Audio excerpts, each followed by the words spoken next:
Aircraft designed to approach the speed of sound look different from low-speed aircraft. To find out why, let's first consider how sound itself travels through air.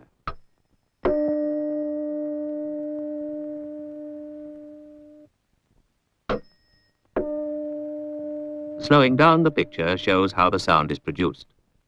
The vibrating prongs give the air a succession of pushes.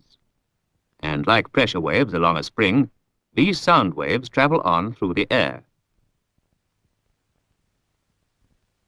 The air is alternately compressed and rarefied, and as each wave passes, there is a brief disturbance.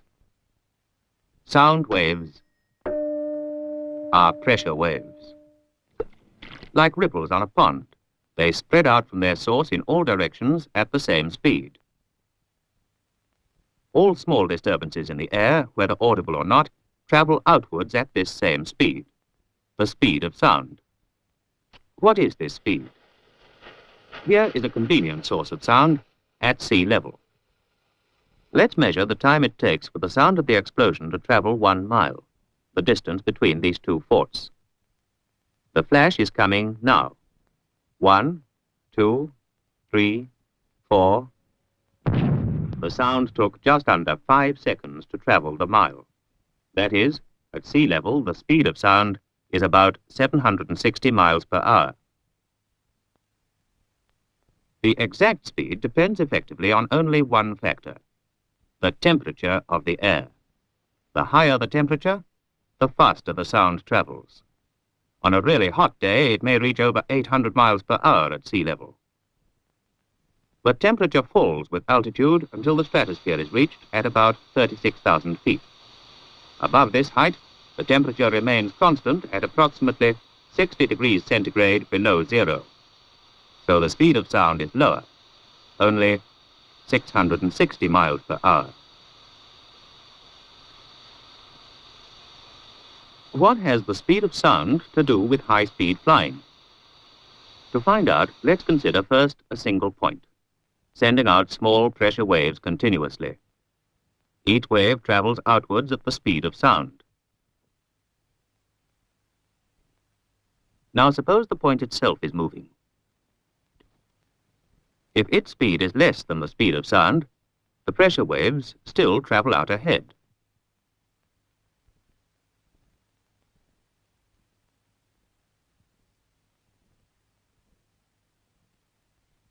But if the point is traveling at the speed of sound, the pressure waves cannot travel out ahead of it, for the point is traveling as fast as they are.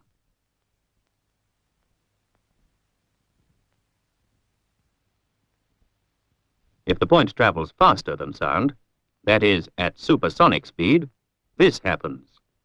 But we're not going to deal with this case here. This is the kind of way in which the speed of sound affects high-speed aircraft, and therefore, at high speeds, the exact relation between the speed of an aircraft and the speed of sound is important.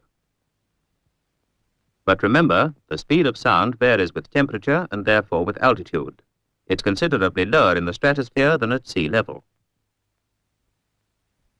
The ratio of an aircraft's true airspeed to the speed of sound where it is flying is called the aircraft's Mach number, after the 19th century Austrian physicist Ernst Mach. It is usually shortened to M. At high speeds, it is essential for the pilot to know the Mach number, and Mach meters are fitted to all high-speed aircraft. This is how an aircraft's Mach number is calculated. The aircraft has flown 6/10ths of a mile in the time that a sound wave has traveled 10/10ths of a mile. It has flown at 6/10ths of the speed of sound in the same atmospheric conditions. So its Mach number is 0.6. This aircraft is flying at Mach 0.9.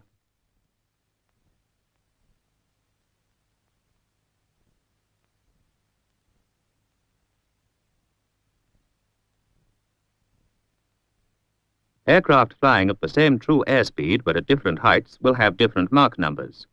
for the speed of sound is different in the two cases.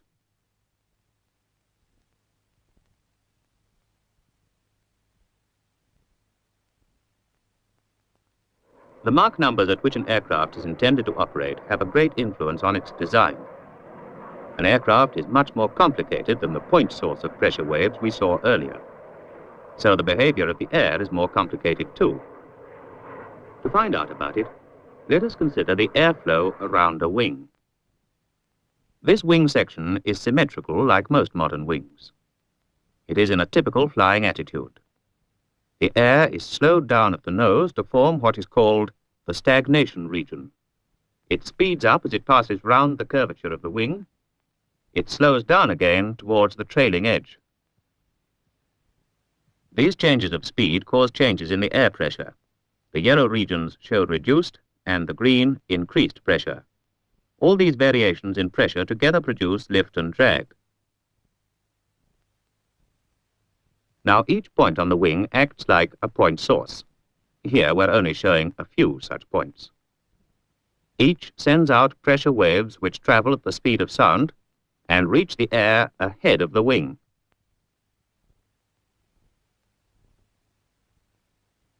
We can use smoke to show how the air flows.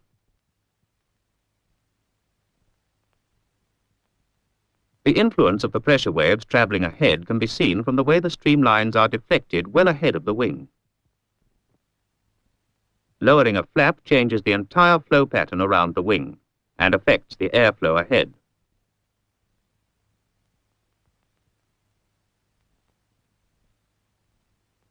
We can see this better with a single streamline. Mark its position well ahead. Even at a distance, the streamline changes direction.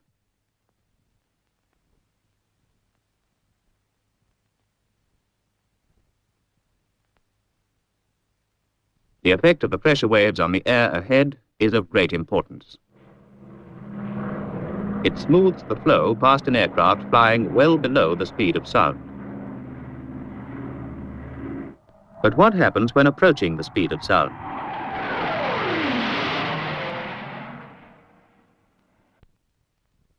The airflow speeds up as it passes over the wing and reaches its maximum speed at a certain point. The Mach number here will always be greater than that of the aircraft as a whole, called the flight Mach number. As the flight Mach number increases, so does the local Mach number at the maximum speed-up point.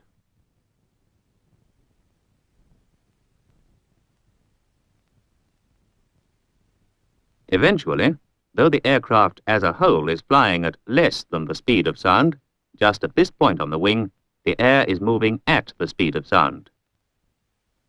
The flight Mach number when this happens is called the critical Mach number of the aircraft, usually written M crit. For any wing section, M crit will always be less than 1. Aerodynamically, the critical Mach number is very important, for the aircraft has reached a speed at which it meets mixed airflow, part subsonic, that is less than the speed of sound, part supersonic, greater than the speed of sound. It is the beginning of the transonic speed range. From the behavior of the aircraft, the pilot has no way of telling that he has reached the critical Mach number, but soon after it has been exceeded, things begin to happen. The Mach meter on the left has been altered, since the actual critical Mach number of this type of aircraft has not yet been released. In this picture, it is 0.9. And soon after M crit is exceeded, the aircraft starts to buffet violently.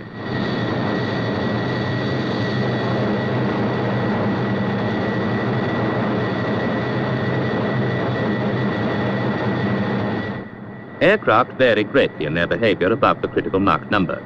Some show violent instability, while others, specially designed for transonic flight, may be little disturbed. To find out why problems arise above the critical Mach number, let's use a high-speed wind tunnel. This one's fitted with special optical equipment to show in colors regions where the density of the air is changing. These effects can be photographed.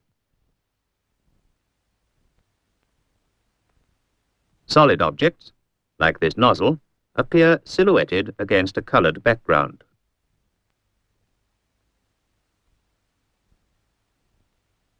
When the compressed air jet is turned on, other colors appear.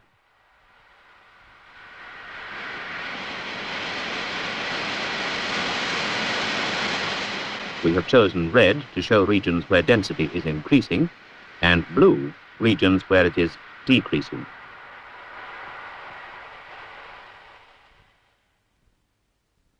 A symmetrical wing section designed for high speeds is put in the tunnel. At low speeds, the air behaves as if it were incompressible. Whatever pressure changes there are so slight as to cause no color change. But as speed increases, the air does begin to show signs of compressibility.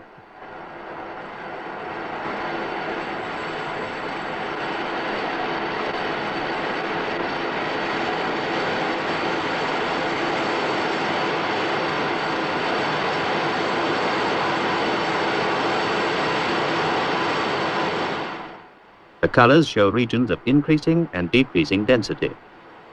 The red area at the leading edge is the stagnation region, where the air is being slowed down and becoming denser. Immediately behind are two blue areas where the rate of speeding up is greatest, causing a reduction in density.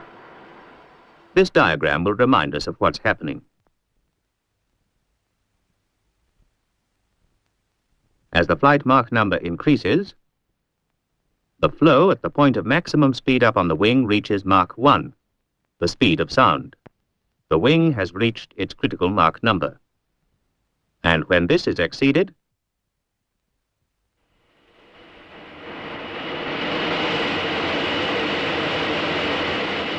a sudden sharp region of increasing density forms on the wing just behind the point of maximum speed up. This is a shock wave. It is a sudden jump in the pressure of the air. It grows and moves back as the Mach number increases.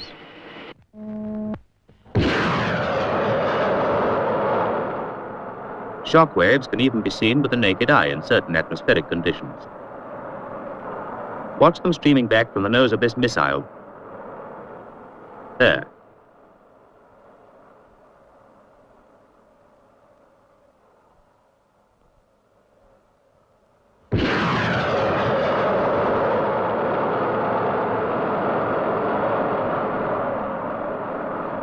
This time we're going to hold the picture still for a few seconds.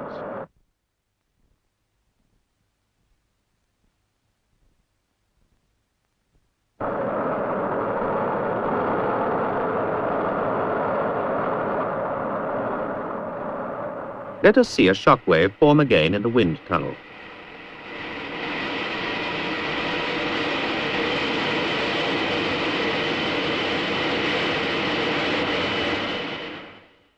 A diagram shows what happens.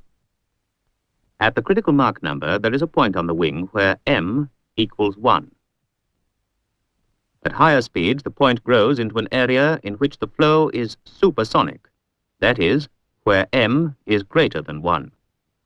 Outside this area, the flow is still subsonic. m is less than 1. The rear boundary of the area is the shock wave itself. As the aircraft accelerates, so the area of supersonic flow increases, and the shock wave moves back, growing larger and stronger.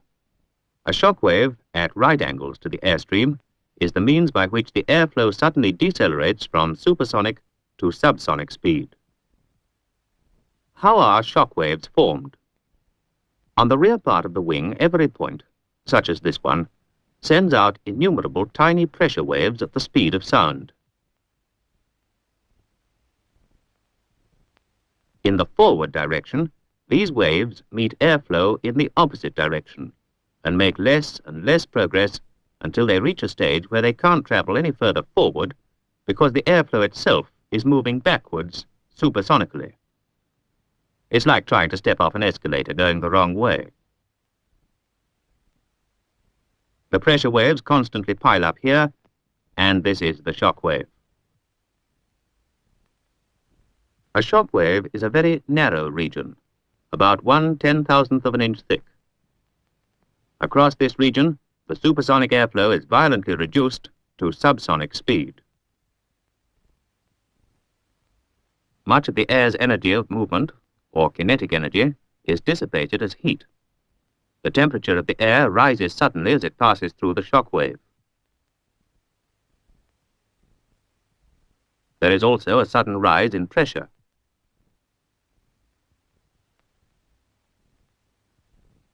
The energy wasted as heat in the shock wave must be continuously supplied by the engines, otherwise the aircraft would decelerate. So as the aircraft approaches the speed of sound, it meets an additional kind of drag called wave drag. Wave drag is a large proportion of total drag at transonic speeds. As the speed of airflow is increased still further, the region of supersonic flow goes on growing larger, and a second supersonic region starts to form on the lower surface of the wing with another shock wave.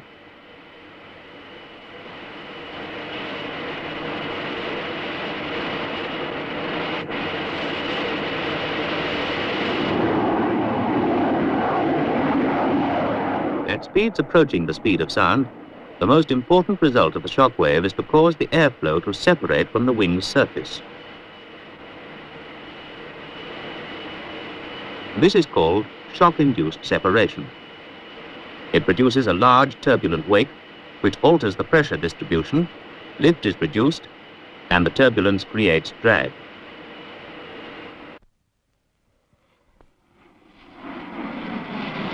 In this aircraft, the turbulence strikes the tailplane, causes violent buffeting, and so limits its speed. Other aircraft experience such serious troubles as sudden loss of stability and reduced effectiveness of the controls. We can't see separation in flight, but this aircraft has wool tufts stuck on the wings. They lie flush when the airflow is smooth and flap when shock-induced separation occurs.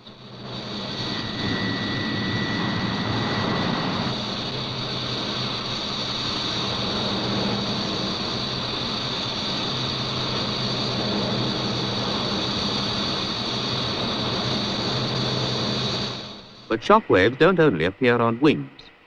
Speed up of the airflow occurs around the canopy and many other parts of an aircraft. Wherever it's great enough, there shock waves will form. Shock waves cause a vast increase in drag and may cause serious control troubles.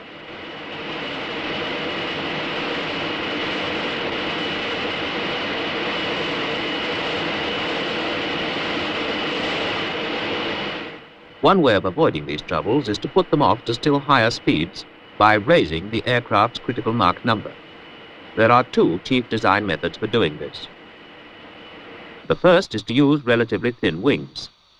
That is, wing sections with maximum thickness small compared with width or chord. Thin wings in this sense can of course be very deep. The thinner the wing, the less the air is speeded up, and so the critical Mach number is raised. These two wings are of the same general shape and at the same angle of incidence. The tunnel speed is the same for each. As it increases,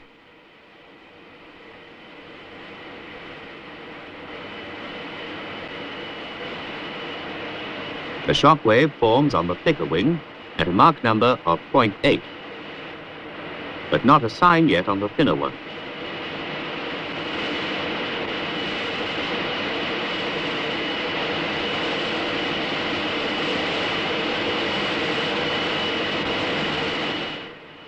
Here it comes at last, at a Mach number of 0.9.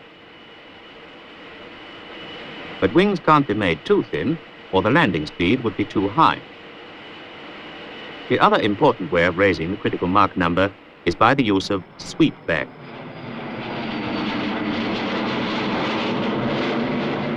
To understand this, let's look from above at the flow over a wing.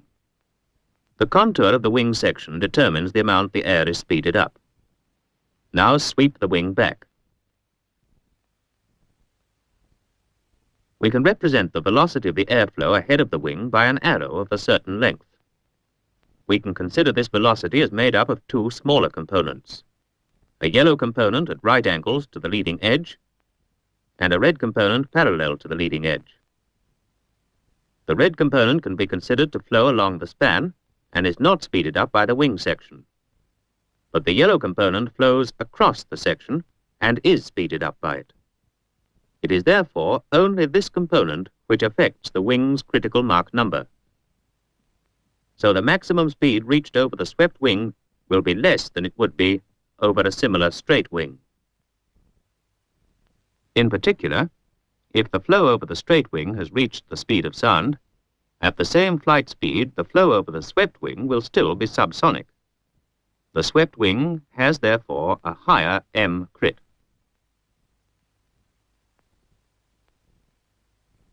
The greater the sweep back, the more the critical Mach number is raised. For instance, suppose the straight wing has a critical Mach number of 0.8.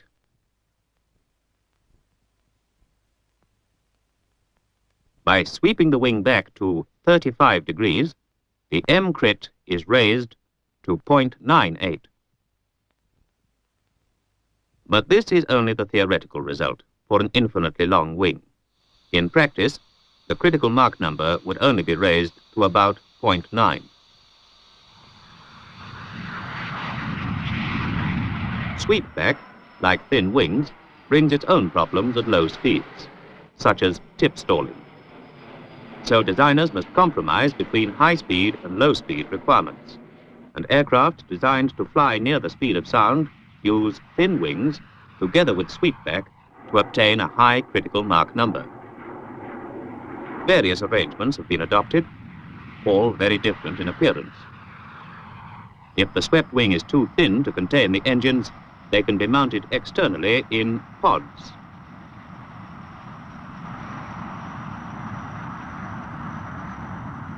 Alternatively, the engines can be buried in the wing roots, which are more highly swept than the remainder of the wing.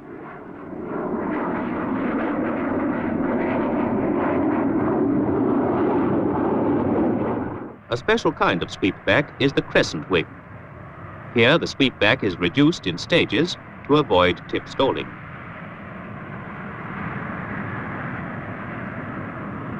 The delta wing combines a high degree of sweepback and great strength.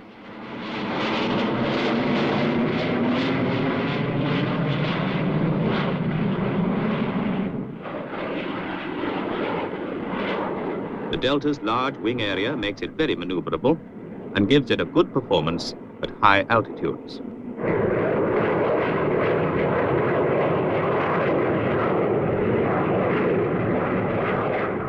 The simple Delta shape can have many variations.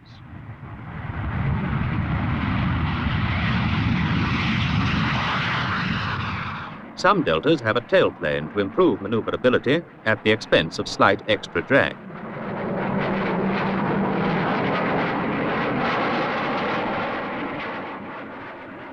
Today, aircraft are being designed to fly at speeds far above their critical Mach numbers.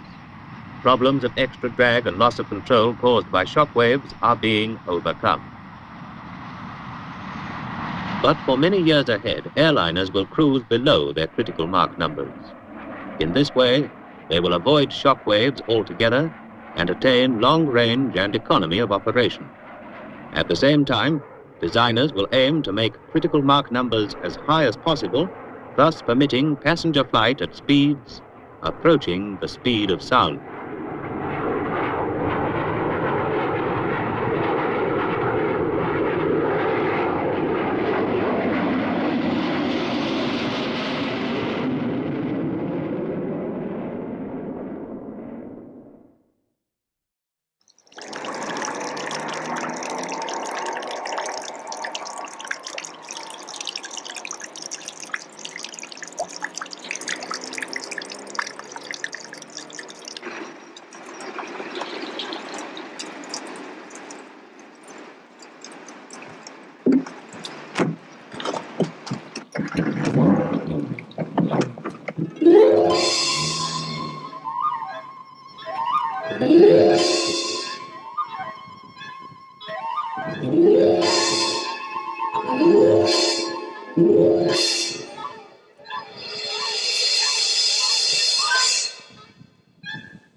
This is the weather they want.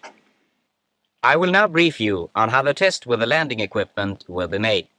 The aircraft intercepts the glide path at this point. The glide path slopes at a 3-degree angle down to 1 mile, where the angle decreases and the flying speed is reduced.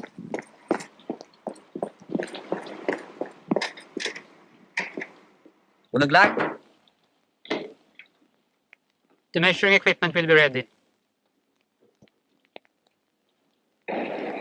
The Draken is the latest aircraft in the Royal Swedish Air Force, and it's different.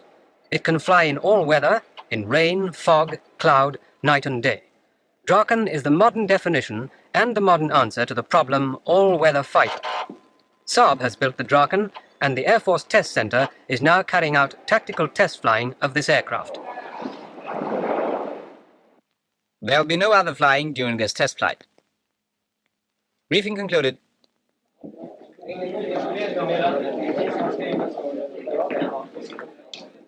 There will be no engine test this afternoon. Can anyone take a test with a pressure suit? I can.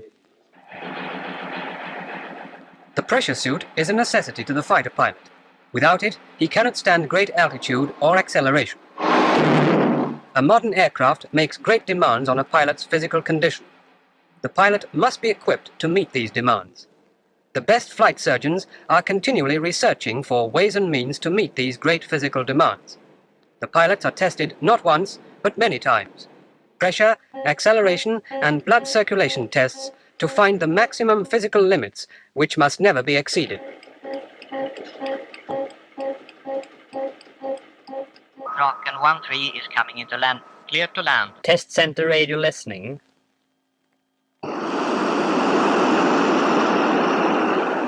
Distance 10 miles, gear down.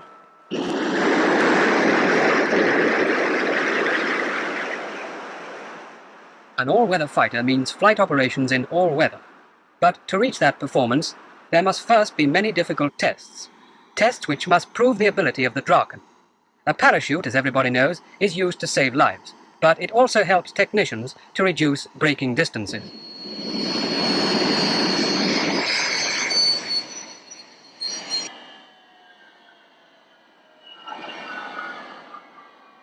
Are you satisfied now? No, this instrument is not so good. It should be moved.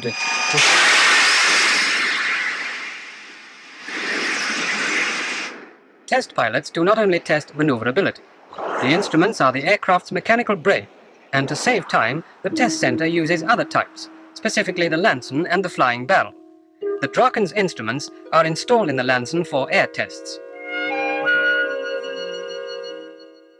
Lansen 9-3, you can begin now.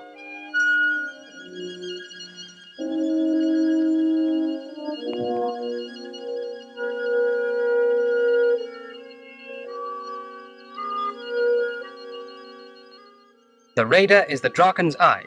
It leads the pilot to the target. The flying barrel acts as the target, while in the Lansen, the attacking pilot works with the instruments of the Draken.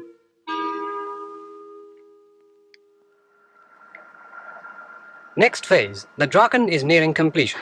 The armament is tuned to the sighting equipment, the pilot's electronic brain. The intention is to reach the target, make the attack, and disappear.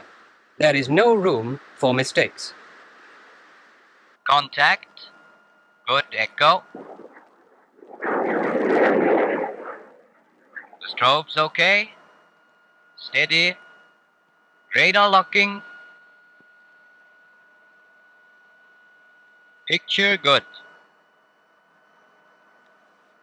Damn, I lost him. Brake. No, there he is again. Wait. Here you are. Thank you.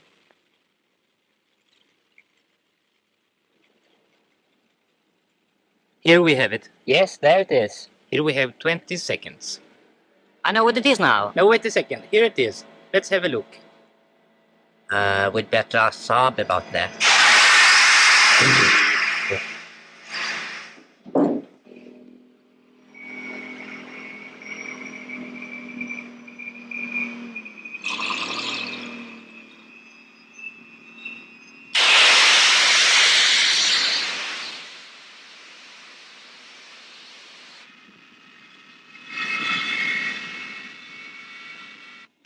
Draken 2-1 start.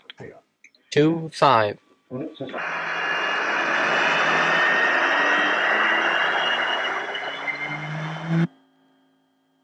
Draken 2-1. Target OK. Here Draken 2-1. High altitude run with rockets firing. Janet George. The Draken is versatile and built for high-altitude operations. Acceleration, rate and angle of climb are three important factors in air defense. In vertical speeds greater than the horizontal speeds of 15 years ago, the modern fighter zooms towards its target. Air defense today is built not only on the flying squadrons. From radar stations on the ground, the pilot receives instructions vectoring him into a position where his own radar takes over and completes the mission.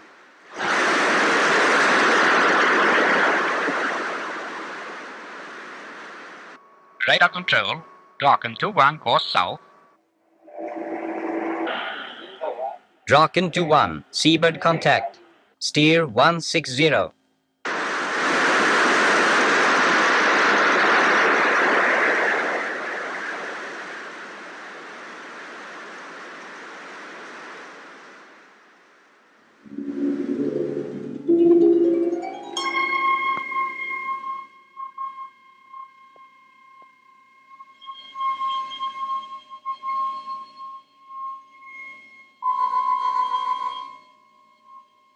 Target due south. Distance now 100 miles. Draken 2-1 accelerating. Zooming. 175er. 46 above. Zooming, he said, towards new altitudes closer to the edges of space, so close that we can see the curvature of the Earth.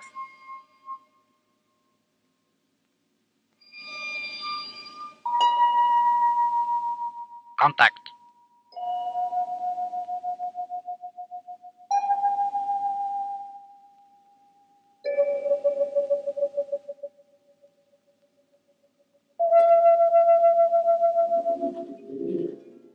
This time, the radar sight works. 20. 15. 10.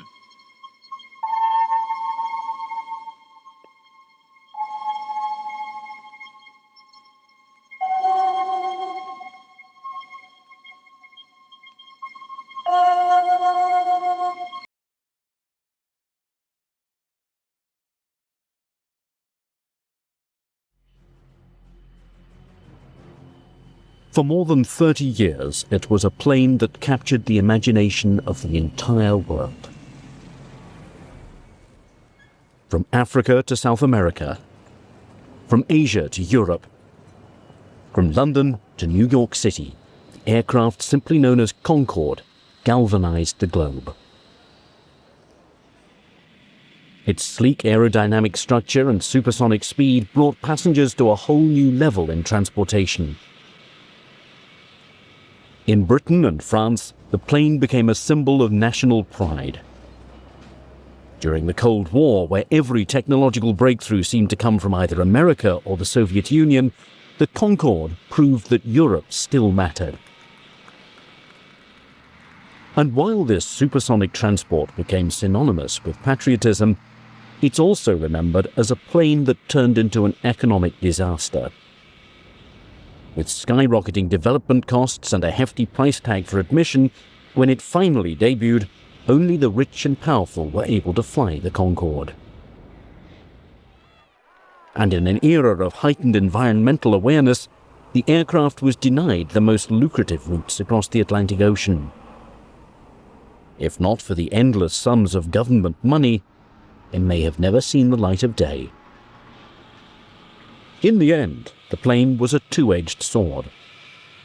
Hated by the economists, yet loved by the people, Concorde, after nearly 3 decades in service, became one of the most recognizable aircraft in the world.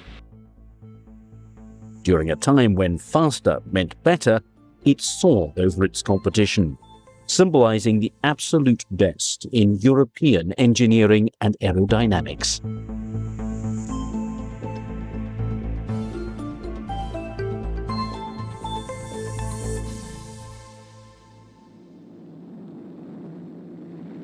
On October the 14th, 1947, aviation enters a new and uncertain era when Bell's rocket-powered X-1, launched from a B-29 Superfortress, becomes the first aircraft to break the sound barrier, flying at over 800 miles per hour at Mach 1.06. This breakthrough, along with the introduction of jet technology, causes countries to pour enormous resources into finding ways to go faster and faster.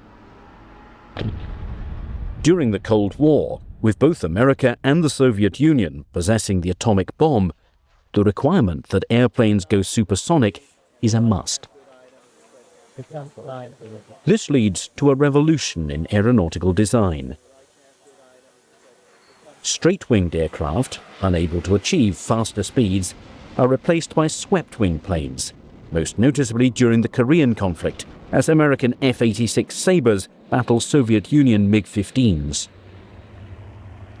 Bombers like the B-29 and the B-36 Peacemaker evolve into the swept-wing B-47 Stratojet and the B-52 Stratofortress. With the two superpowers investing gigantic sums of money into aircraft design, the nations of Britain and France are forced to play catch-up. In England, where the Gloucester Meteor symbolised London's place at the vanguard of aviation technology, during the Cold War, a trifecta of planes known as the V-bombers are unveiled as a deterrent force against the Soviet Union. The third in this trilogy, Avro's Vulcan, a supersonic bomber equipped with 4 turbojets, incorporates a new delta-wing design, giving the aircraft increased speed over the swept wing. Across the English Channel, where aviation was born, the nation of France also experiments with supersonic aircraft. Dassault's Mirage 3, a plane incorporating the delta wing design, flies at over Mach 2.2 in 1958. In addition, the Durandal is also tested during this time as an experimental supersonic plane. But despite their respective legacies of being at the forefront of aviation technology, after the Second World War, with both England and France's economies shattered, it appears their best days are behind them. In the realm of military aircraft, there seems to be no way to compete with the vast resources of the United States. However, there is one area where if England and France pool together their resources, a formidable challenge can be issued against America and the Soviets. This comes in the form of a proposed supersonic transport airliner. Mr. de Gaulle was president of France at the time, and French prestige was sort of important. The French were very, very concerned, as were the British and other Europeans, about the loss of technology prowess in the aviation industry. There was a feeling in Europe at that time that the Concorde project could be a vehicle, a catalyst to jumpstart the European aviation industry after decline. With only military planes capable of breaking the sound barrier, there's much talk about having this technology cross over into the civilian transport market. With jets replacing propeller-driven aircraft as the preferred mode of flying, conventional wisdom leads many to speculate that the next logical step for passenger travel is the ability to fly faster than the speed of sound. In America, the undisputed champion of aircraft design, it appears inevitable that they will build an SST. The Soviets, not wanting to be outdone by their rivals, are no doubt going to follow suit. This took place during the height of the Cold War. The Cold War was taking place. You have to remember there was competition in the aerospace defense. We had announced the Apollo program at the end of 1961, which was in effect a Cold War program. I think that the attraction of the supersonic airplane was like the attraction of much of the space age prestige, the national honor that you had to be. If you didn't demonstrate that you could do this, you weren't in the front ranks. This leaves the powers of Europe with an important decision to make. Will they build their own SST and compete on an international scale? The answer is given on November the 28th, 1962, when representatives from the English and French governments sign a treaty creating a powerful new consortium between the British Aircraft Corporation and Sud Aviation. Airliner of the future. This is a model of a supersonic jet which Britain and France hope will dominate transatlantic travel. Flying at twice the speed of sound, it will hop the ocean in 3 hours. Representatives of the two countries sign an agreement to share the $300 million cost and hope to have the plane operational by 1968. The delta-wing craft will carry 100 passengers and cruise at 1,400 miles an hour. Engineers say it can use present runways and fly so high there will be no sonic shock when it breaks the sound barrier. The world grows smaller. The two companies agree to build a supersonic transport with no cancellation clause, causing numerous airlines to immediately place orders, including America's Pan Am Airways. Pan American World announced it has ordered 6 new Concorde supersonic jet transport, which can fly to the United States in 2.5 hours. You can tell him he's given me the best argument for not having one airline represent the United States that I've ever heard. And I'm going to spend the next time I'm here really getting a screwing to Pan American, because that sticks it right to us. How can we possibly go ahead now with our program, to which we're going to spend an awful lot of money, which was very important to the United States, which affected the balance of payments in hundreds of millions of dollars, and I'm going to put all this out and then go ahead about 24 hours before we're about to make our announcement. Across the Atlantic Ocean, this treaty causes President Kennedy to act swiftly. And in June of 1963, at the Air Force Academy's graduation, he announces the United States' own SST program.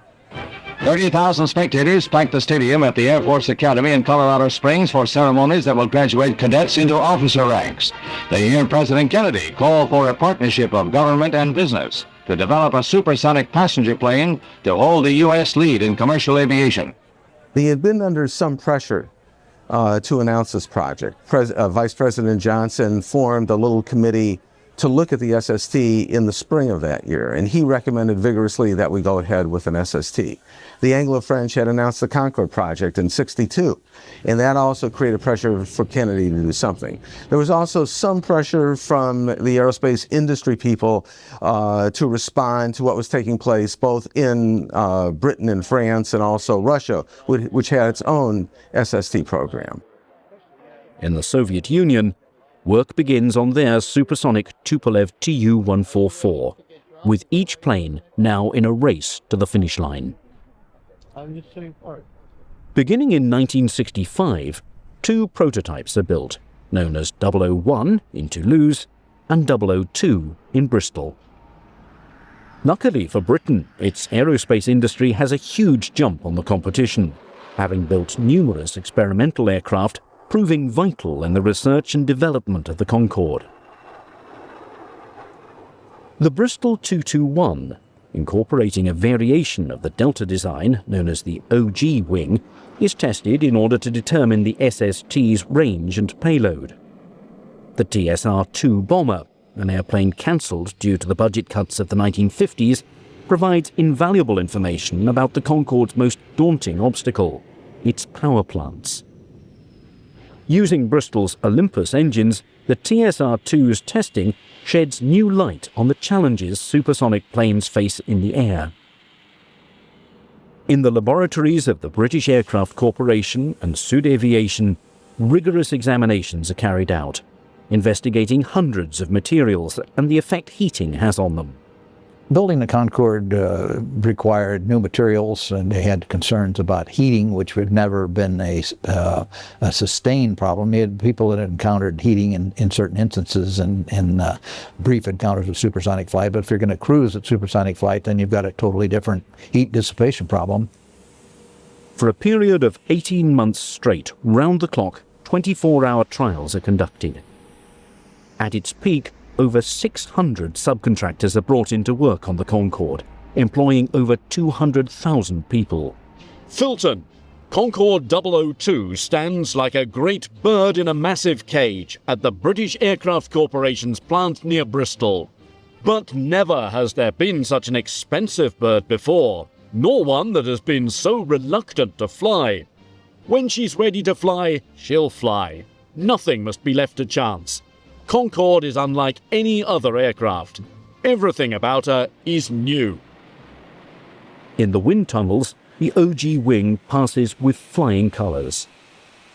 Full-scale mock-ups are constructed in order to show all of this SST's components. The drooping nose, a distinct feature of the Concorde, is built in order to balance pilots' visibility with its incredible aerodynamic structure. And using a converted Vulcan bomber, the Olympus 593 power plant is tested in the skies. For Concorde's team of designers, its engines proved to be the most important obstacle to overcome. The airframe was in advance of the engines and advance of the fuels at the time. Had you had 10-year advanced engines to put in it, then you might have possibly made it a more sustainable airplane. But as it was a prestige airplane. For the 593's jets to work properly, air needs to enter at subsonic speeds.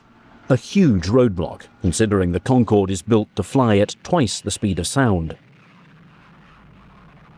Fortunately, over a period of 4 years, a complex system of inlet doors and ducts are installed in order for this SST to travel at Mach 2.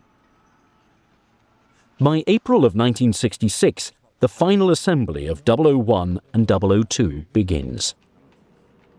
With each country producing different parts of the Concorde, they're shipped across the Channel in order to make sure both prototypes are ready at the same time.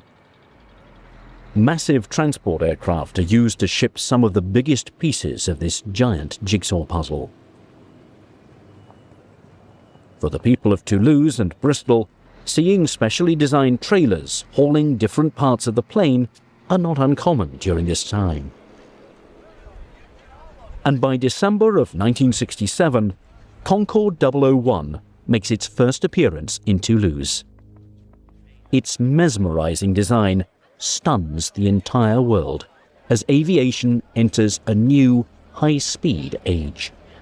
Toulouse. The giant hangar at Sud Aviation's headquarters was the focal point of the entire world. For inside was the most exciting new thing in the world of aviation, Concorde 001. At last, the Anglo-French brainchild, born out of the technical and very sensible collaboration of two nations, could be shown to an envious world. While Concorde is being set up for its first test flight, in Moscow, the Communists are able to beat the Europeans, debuting Tupolev 144 on New Year's Eve 1968. Being almost identical to the Anglo-French design, it's nicknamed Concordsky around the world. Unfortunately for the Soviets, it's nowhere near the Concorde in terms of structure and quality, being put together so hastily. And the Russians ran into even worse problems with their version of it because their engines were comparatively far less efficient than the Rolls-Royce and the French engines. In America, delays and uncertainties about their SST program continue. A competition between Boeing's swing wing and Lockheed's fixed wing design causes the selection committee to debate endlessly the advantages and disadvantages between the two. It turned out that the swing wing didn't work, so they went with the fixed wing.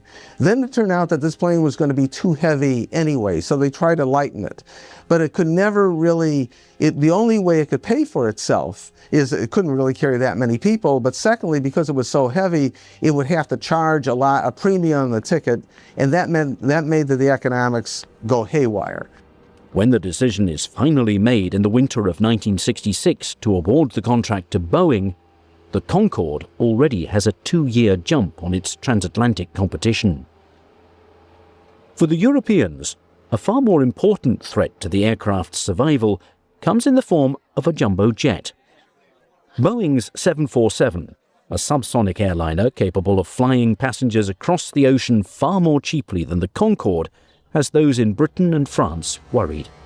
And in a sense, the Boeing company and airline companies as well understood that this was the real vehicle for leadership in commercial aviation.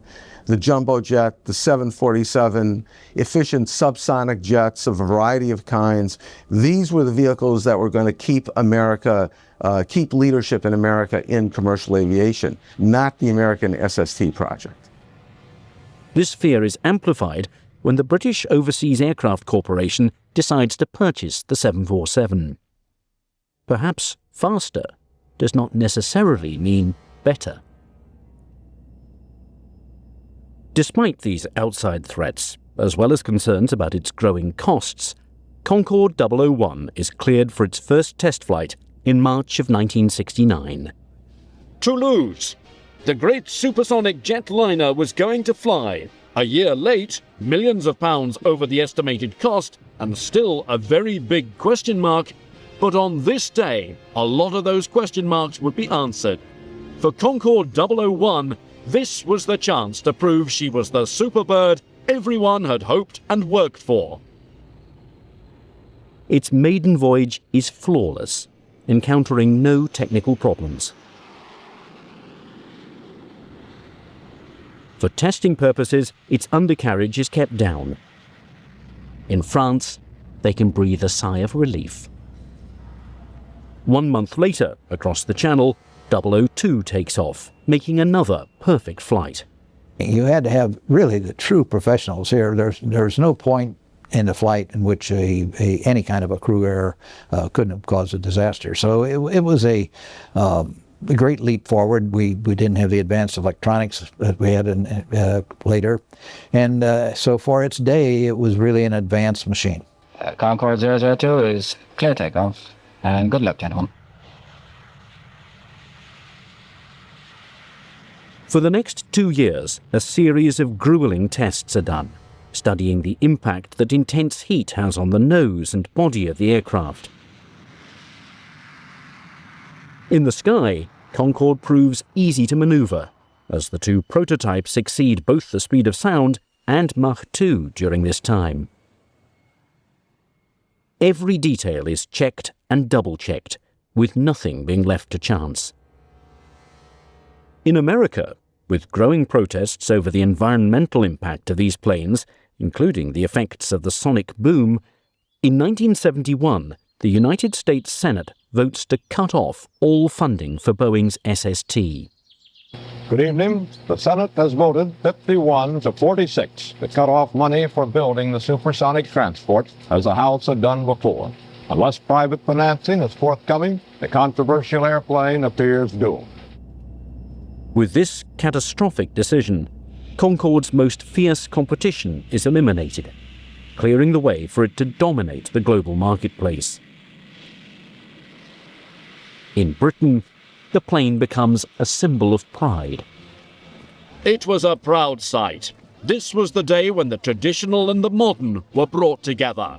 The British Concorde, that masterpiece of technology, came to London to be seen by the Queen, her family, and the millions who looked up with excitement for a first glimpse of this great plane. Then, in 1973, at the Paris Air Show, a Soviet Tupolev 144 crashes for the entire world to see. This disaster raises great doubts about the communist concoction's feasibility. It appears Concorde has all but won the race to build the first fully functioning SST. Now, will anybody want to buy the plane?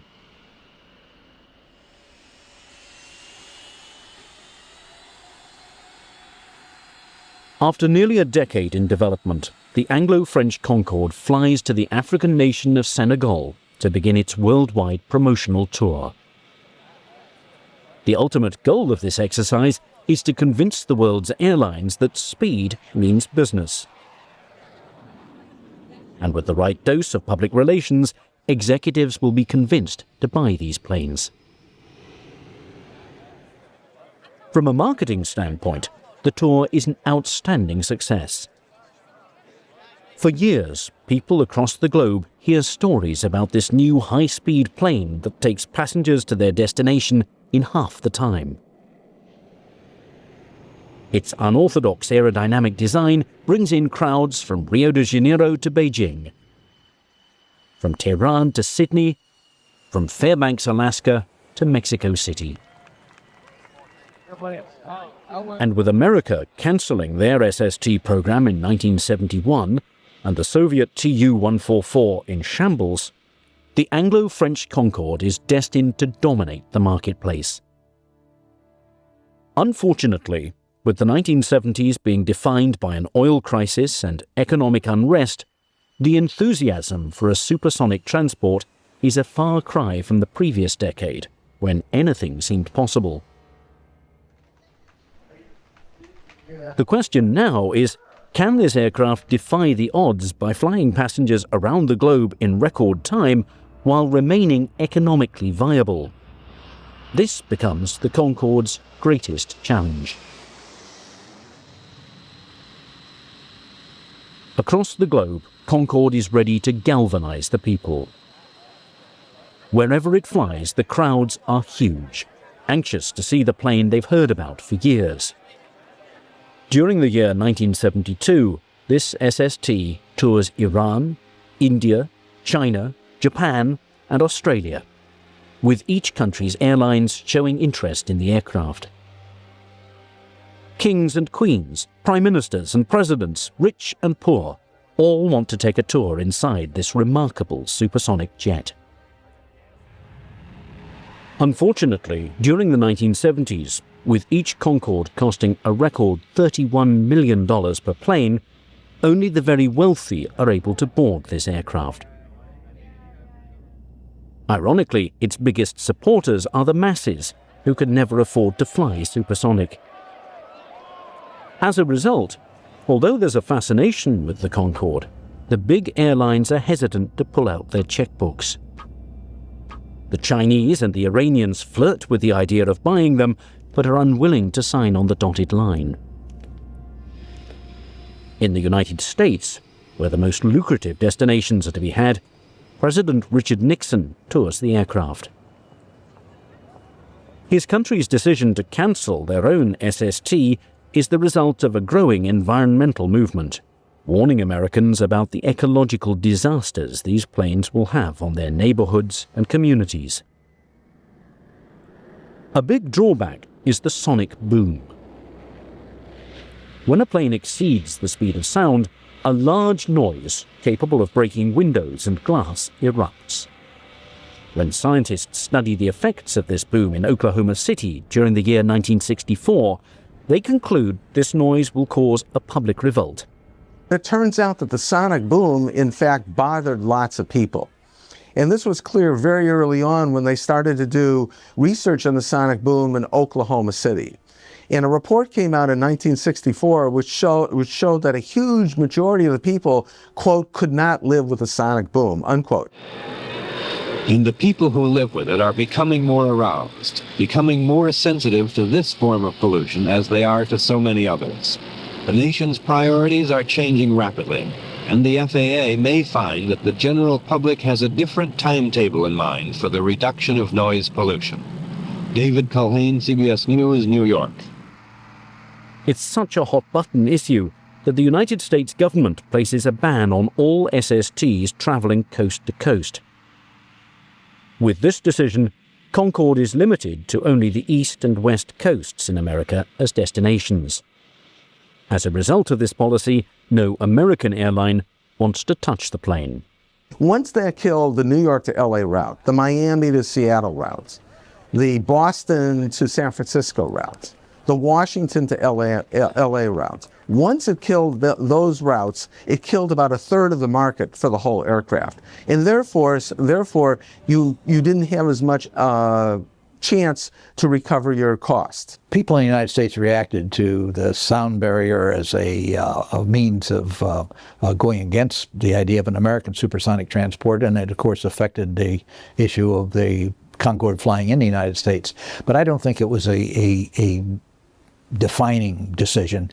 And I also think it was a bit of a red herring. I think it was put up mainly because people who were smart enough to see there was no way to make any money out of the Concorde, building it, the manufacturer was going to lose, the government was going to lose.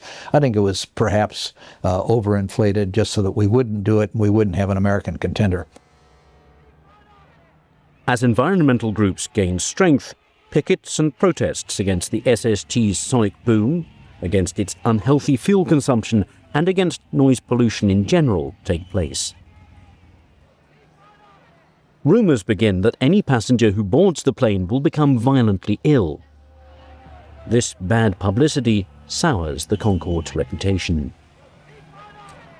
Thankfully, the two countries who built the aircraft come to its rescue.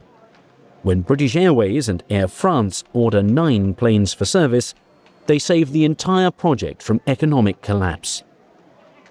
Unfortunately, the overseas buyers needed to make this a worthwhile government investment never materialize. What began as a European project is confined only to Europe. Despite these roadblocks, Concorde continues its worldwide tour de force. To prove it can fly in the most brutal weather conditions, the aircraft stops in America's Arctic outpost, Alaska, demonstrating that this SST can excel even in the bitter cold. Next is a flight to the polar opposite, Mexico City, where thousands of people wait for hours to see Concorde's grand entrance.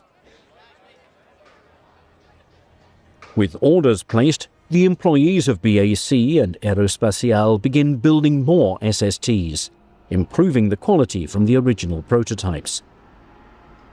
The Bristol 593 engines gain strength, reducing the black smoke emitted. And in 1975, Concorde receives its Certificate of Airworthiness. When agents are first allowed to book passengers, demand skyrockets. A beautiful airplane that performed well. I was lucky enough to fly on it on one occasion, and it was the way to travel. There's no question about it. You arrived in London in what seemed like a couple of hours, and feeling excellent. Although 20% more expensive than subsonic travel, during the early years, with all the hype and fascination surrounding this plane, the people cannot resist the opportunity to fly supersonic. 1 year later, the first 2 Concordes carrying paying customers depart from London and Paris simultaneously. Almost a decade after its first test flight in 1969, the dreams of this SST are finally realized. Concorde is given a boost when its only competitor, the Soviet Tu-144, fails miserably. Its crude design and enormous fuel consumption fades quickly. Only a few months of novelty flights take place, clearing the way for the Anglo-French. Despite this early success, the road ahead for this powerful new plane is going to be a bumpy one. In America, the Boeing 747 jumbo jet proves to be Concorde's greatest competitor, carrying more than twice the passengers at a fraction of the cost. In the Big Apple, where the most profitable route of London to New York is crucial, because of noise pollution, a judge rules that the supersonic airliner cannot land in the city. Over in Britain and France, many speculate that because the United States could not get its SST up in the air, sour grapes causes America to punish Concorde as a result. Only after a Supreme Court ruling is the aircraft allowed to land at JFK International Airport in 1977. Almost 20 years later, it would set the world record for transatlantic flight, travelling from London to New York in less than 3 hours. By this time, however, with rapid inflation, an oil crisis and growing environmental concerns, people begin speculating that this plane's time in the sun has passed. People would pay the additional cost to fly faster than the speed of sound. However you valued your time, 1 times the value of your time, 1.5 times the value of your time, that's what people thought. It turned out, in fact, that this was a very questionable assumption. The whole idea that there would be a market for people paying a premium to go faster than the speed of sound on commercial aviation, in fact, was a facade. It turned out to be a facade. It was not true. It was a mirage. During dire economic times, Concorde is viewed as a plane only for the super rich. The clientele was superb. I mean, there were really, really rich people. For what I can recall, on the one flight that I made, there was a group of about 5 or 6 kids, all in one family, who were making their 15th or 16th Concorde flight and were totally blasé about it. So it taught me that, the Concorde was for rich guys. The novelty effect has worn off. The enthusiasm of the 1960s, when it was first built, is replaced by the cynicism of the 1970s. Each year it's in service, Concorde fails financially, unable to turn a profit. As the 1980s begin, many feel this technological marvel's days are numbered. However, it's miraculously saved when British Airways decides to buy its planes from the government outright. With this decision, a new marketing campaign is launched to bring Concorde back to life. Discovering that its rich clientele are willing to pay more to fly supersonic, prices go up exponentially, making it a vehicle exclusively for the super wealthy. As a result, it's marketed as such, and for the next 2 decades, the plane stays afloat. Then, after more than 30 years, Concorde Flight 4590 crashes, raising doubts on the safety of supersonic flight. With the terrorist attacks of September the 11th, 2001, and the decline in air travel that follows, both British Airways and Air France decide to cancel service of the Concorde. In the end, the aircraft became a mixed blessing. I think that the Anglo-French Concorde project may have been a model that showed the Europeans that they could collaborate in aviation. And while the Concorde itself was not successful, it may have been an impetus toward forming Airbus, which has been relatively successful in building aircraft and becoming a formidable competitor to Boeing. So in some ways, although the Concorde itself was not successful, maybe it was a catalyst or vehicle to create a successful, larger enterprise called Airbus. Without question, its ability to travel at twice the speed of sound made the plane a first-class attraction wherever it landed. Over a period of several years, Europe's finest produced a true technological marvel, epitomizing the very best in engineering and aerodynamics. For those reasons, Concorde goes down in the history books as one of the greatest aircraft ever. In Britain and France, it was more than just a plane. It came to symbolize a time when they, and not the Americans, were at the top of the mountain. Just as England had ruled the seas with their dreadnoughts, they would rule over the skies with their Concorde. But with all its state-of-the-art capabilities, it became out of reach for the average man, woman and child, who, ironically, became the Concorde's biggest supporters.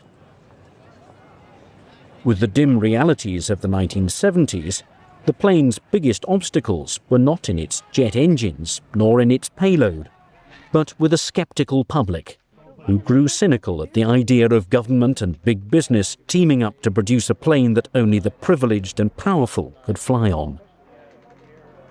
It was a beautiful airplane, still is a beautiful airplane, and it's just a shame that perhaps it's sumptuary. Maybe you don't need to go supersonically, and obviously not enough people need to go supersonically to justify the market. Now, with the ability to communicate in a matter of microseconds through the use of computers, the Concorde symbolizes a much different time, when the best technology available to see each other in person was the airplane. In this era, faster meant better.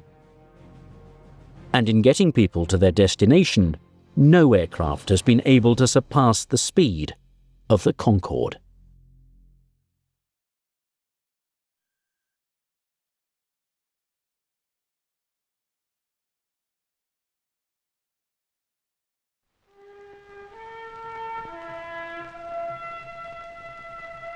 How indifferent we've become. We've forgotten what it is to be astonished. Another new plane, one more, so what? But there is something unusual about it. It's long and has a sharp snout, and its head is lowered. There haven't been any like this before. And it has a delta wing folded back to the tail. The wing's leading edge is razor sharp. A powerful four-engine unit is mounted below.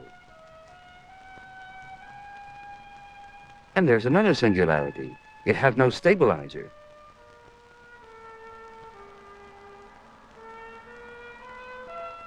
This is the new Tupolev Supersonic Airliner. Take off. Script, Anatoly Agranovsky. Direction, Vermisheva. Director of Photography, Khavshin.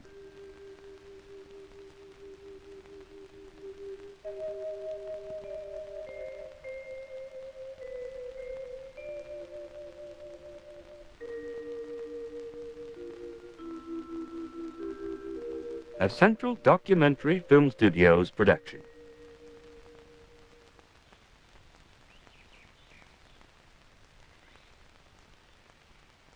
Andrei Tupolev, now in his 80s, possesses talent and insight to such a degree as to become a living legend.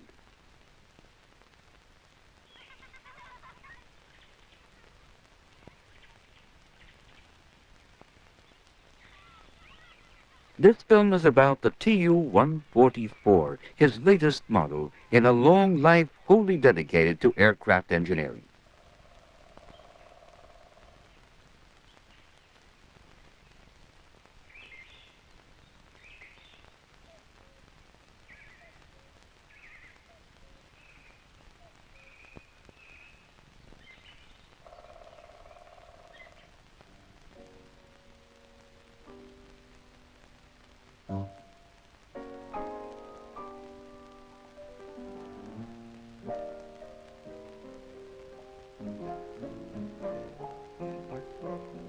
When it was conceived several years ago, there were few, even among the top rankers, who believed in its practical realization.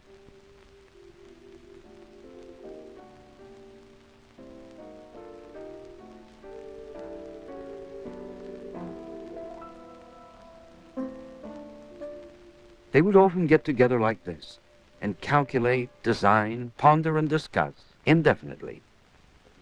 Еще процент на 40 уменьшить относительную толщину крыла. А что мы можем ждать от этого утончения по качеству самолета? Чего 2,10? Качество, да, максимального качества. На сколько процентов? Сколько процентов? Это порядка 3%. They had worked together for years and understood one another at a glance. It's said locally that anyone who can out-argue the general designer can count on a bonus or a promotion. Couldn't the flutter effect appear in your control system? And the body-strengthening engineers will see how much metal they must add. I'll do the drawings counting on the body-strengthening engineers making their corrections. Get started, and we'll find some time later for a report back.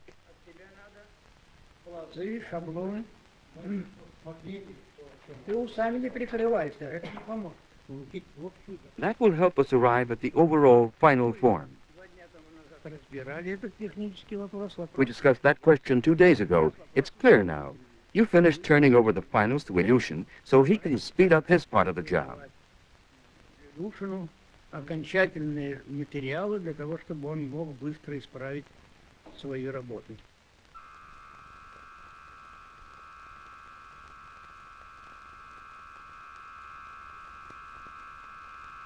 The model was tested at supersonic speed.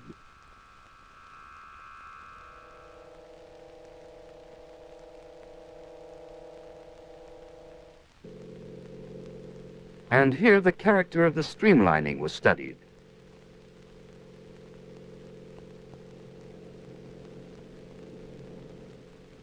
The Tu-144 required 10 times more investigation in the Great Wind Tunnel than any previous aircraft.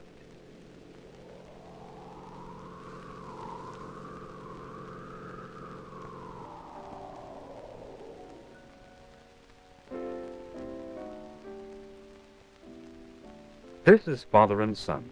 Andrei Tupolev has trained hundreds of aircraft designers. He founded a school of aircraft engineering. His son Alexei, chief designer of the Tu-144, has followed in his footsteps.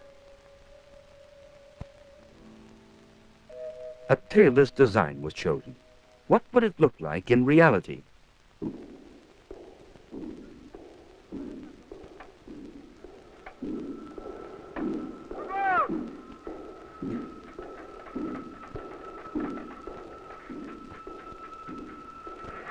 The Tu-144 would have been inconceivable without metallurgists, chemists, instrument makers, and electronic experts taking an active part in its development.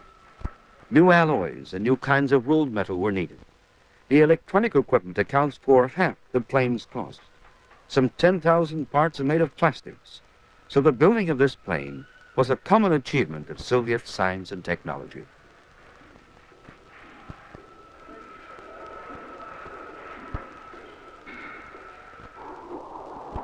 This is a fighter plane. It flies at the design speed for the Tu-144, 2,500 kilometers an hour, more than twice the speed of sound. So it's nothing new. Our foremost Army pilots have mastered it. What is new, though, is that Tupolev has put this incredible speed at the disposal of ordinary mortals.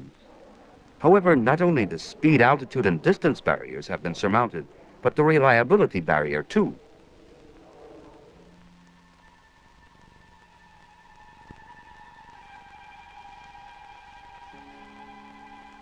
The landing gear was being tested. What was there about it that instilled confidence? Should the hydraulic system suddenly fail, another backup system would take over, and then, if necessary, a second backup system, and even a third. So one failure is nothing to worry about, and even two failures will not cause a crash. The crew had been pre-selected and had rehearsed the flight over and over again on the ground. Airborne, they wouldn't have the time to recall, waver, or grope. They'd have to make split-second decisions, and that meant they had to know the plane like themselves. Each of them had a college education and lengthy, thorough training for the maiden flight. Commander Yelyan, give us a readiness report, please. First, we'll make the landing gear retraction and release test.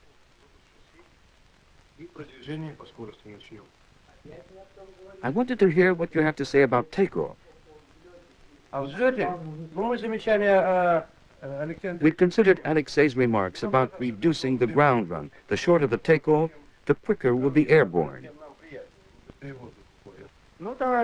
Well, to you who are about to fly, fingers crossed.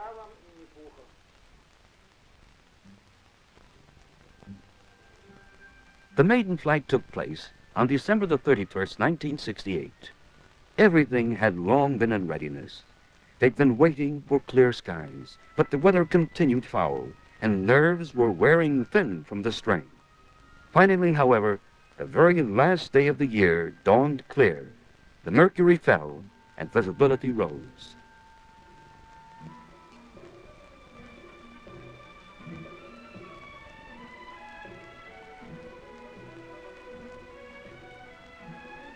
Andrei Tupolev had watched 120 maiden flights, and here he was again, waiting.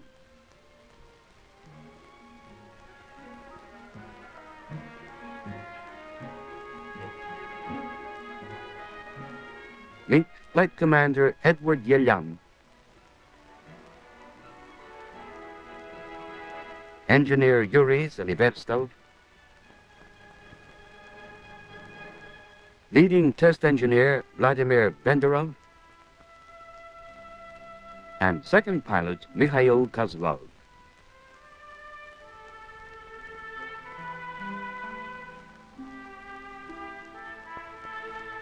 Yes, it was a fine day indeed. It was good to be alive on a day like that, as a well-known test pilot put it.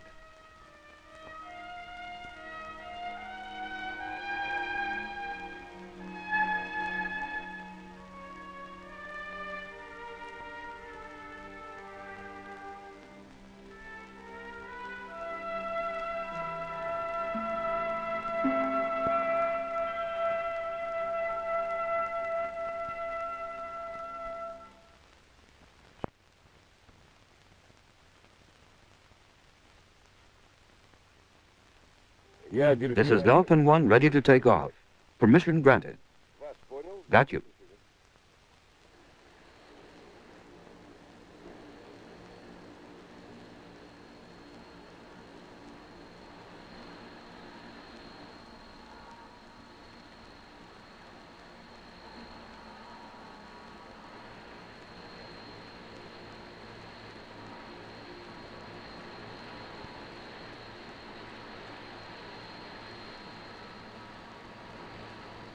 Some compare it to a bird, for a bird never takes wing with its head drawn back.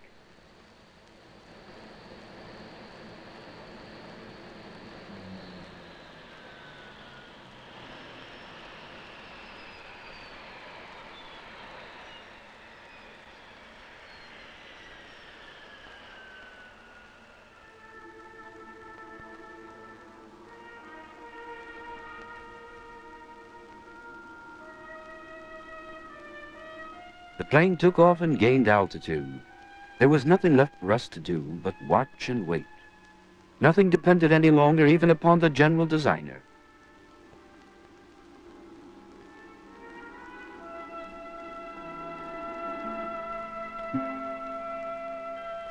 Mr. Tupolev, how did you begin?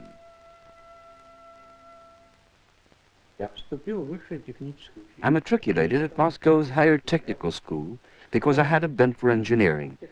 Our lecturer on aviation was Nikolai Zhukovsky. We built the first glider, and I made my first flight. When Zhukovsky decided to set up an aerodynamic laboratory at the school, he said that Tupolev had clever hands, so he would be in charge of the equipment. Он говорит, у товарища Туполева руки хорошо работают.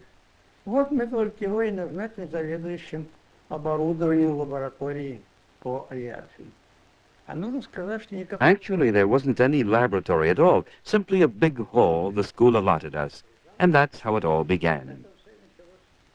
Когда же пришла революция, то мы, около Николая Егоровича Жуковского, был уже тесный кружок людей, которые, приходя к нему... When Soviet power came, Nikolai Zhukovsky had gathered a close circle of people dedicated to aviation.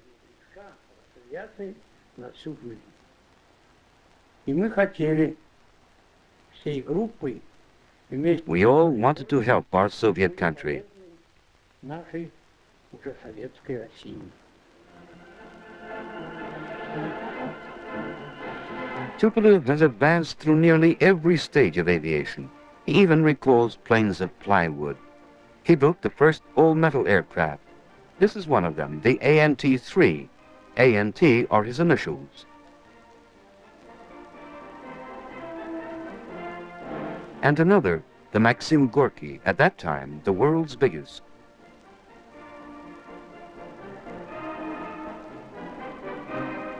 And this is the ANT-6 at the North Pole.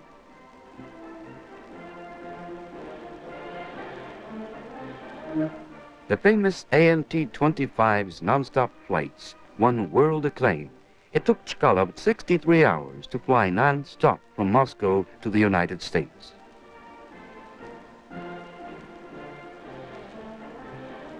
This is a Tupolev heavy bomber taking part in a landing operation.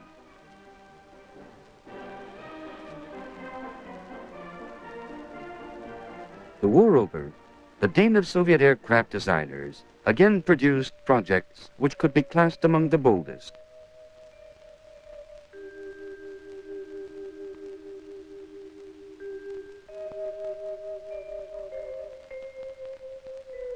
The Tu-104, flagship of the Soviet Civil Air Fleet. Tupolev ushered in the jet airliner era, and now he's hurtling us beyond the sound barrier.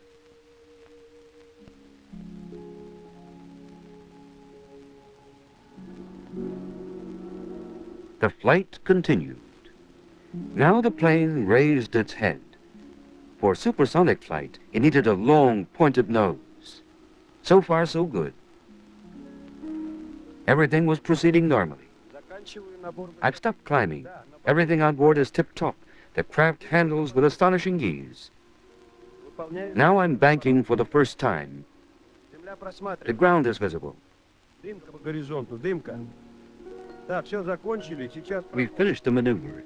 Now we're going to fly over. Have a look at us from down below. How does she look? Not bad, huh?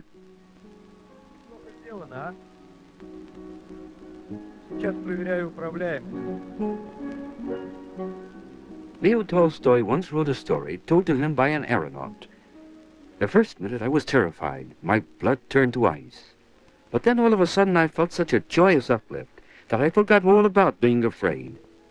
And we'll forget to be afraid too. In 3 hours and 20 minutes, we'll fly from Moscow to Khabarovsk. In 2 hours, from Delhi to Moscow. Outstripping time will become habitual. We'll take off from Moscow at noon and land in Montreal at 9 in the morning of the same day.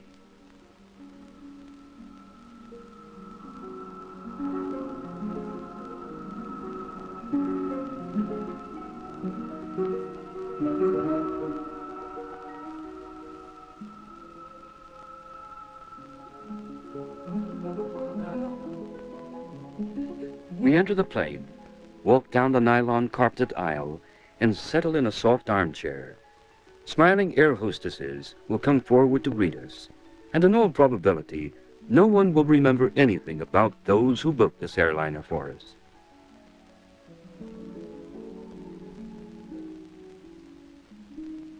There are 300,000 meters of wiring alone. Of course we won't remember.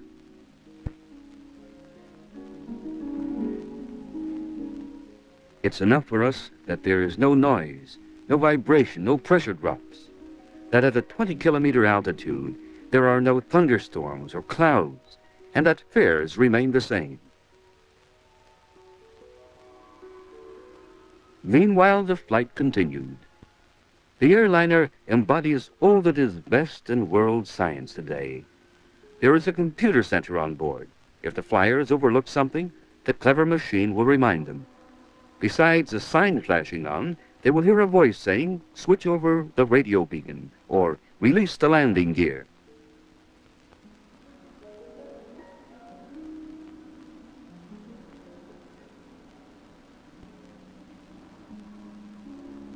I'm coming in for a landing.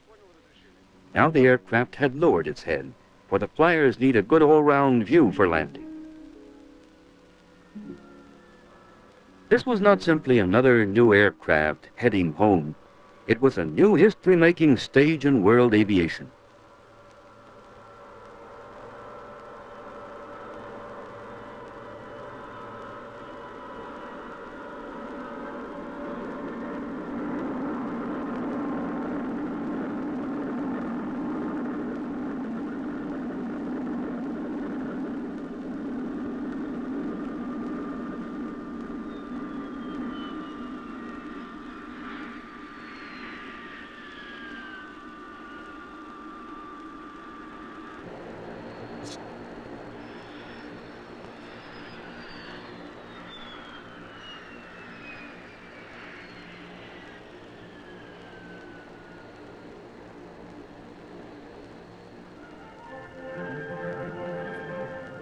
It was over.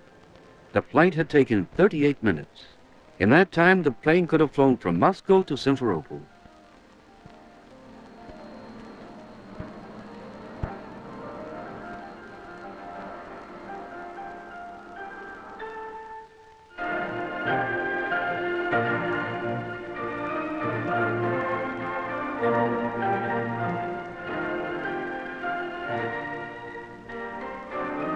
These people can rejoice.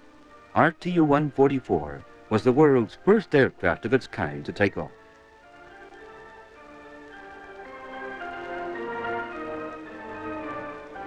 This was only its maiden flight.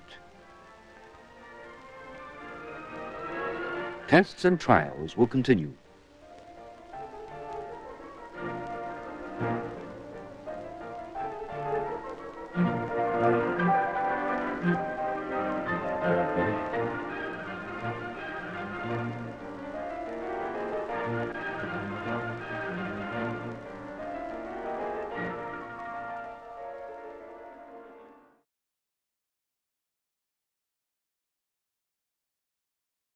a plane designed to fly faster and higher than any of its rivals. The Boeing 2707. This is the story of Kennedy's dream, an aircraft at the cutting edge of technology. In the summer of 1963, President John F. Kennedy announces a major new aerospace program. I'm announcing today that the United States will commit itself to an important new program in civilian aviation. He calls for America to build and fly a supersonic airline that will cruise at over 3,000 kilometers per hour. One of John Kennedy's heroes was John Glenn, the first American in space. But Glenn was also the first man to fly America coast to coast at supersonic speed in the year 1957. Ever since that flight, Kennedy had dreamed of building an American supersonic transport. Others had that same dream. The British began their supersonic aircraft program in 1943, midway through the war. It was a design, obviously, at that stage, which called for an aircraft to be capable of Mach 1.5. That's 1.5 times the speed of sound, or about 1,000 miles an hour. The British had several projects. Among these were the Miles M52 and the de Havilland DH-108 smaller. But Britain was beaten to the prize by Chuck Yeager, flying the American Bell X-1. To tell you the truth, I was hopping mad, because I realized we could have done it and we'd missed the boat by cancellation. Not with the DH-108, but with the Miles M52. I was to be the pilot of the Miles M52, so I'd followed this carefully, and we were 80% ready for the first flight, when, without any warning, without any consultation, the aircraft was cancelled.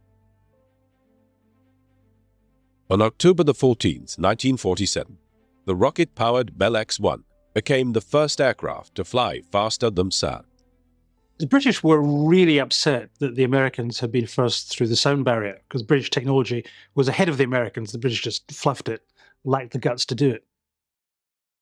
The reason the British gave for cancelling the Miles 52 was lack of knowledge surrounding what happens to an aircraft as it approaches the sound barrier.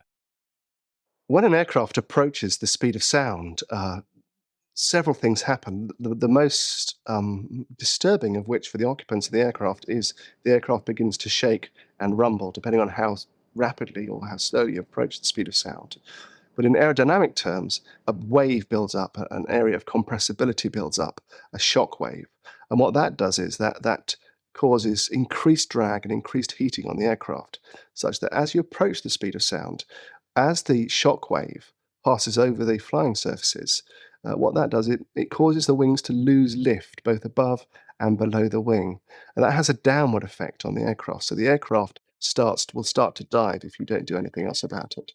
You'll first start to notice the problem of approaching the transonic area, approaching the speed of sound from about 0.9, so 9/10 of the speed of sound at sea level. And there you'll begin to experience a buffet as the shock wave begins to build up.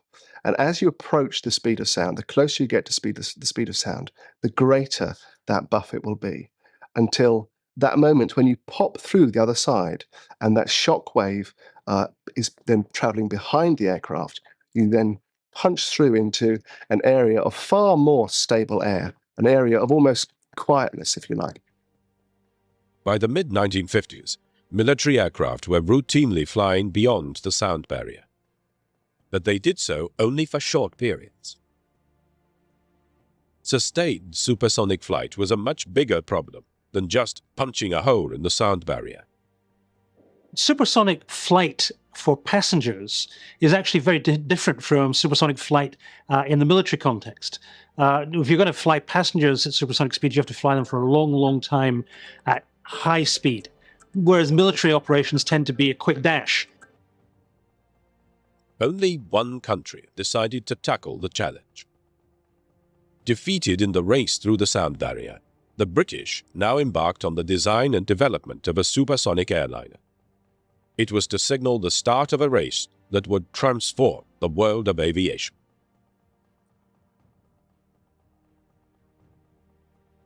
On March the 10th, 1956, the British re-entered the supersonic stakes with a vengeance when the experimental Fairy Delta II captured the world absolute speed record at 1,820 kilometers per hour. The Fairy Delta II introduced a series of revolutionary features. A long, narrow delta, perfect for cruising beyond the sound barrier, and a drooping nose to allow the pilot a better view on takeoff and landing.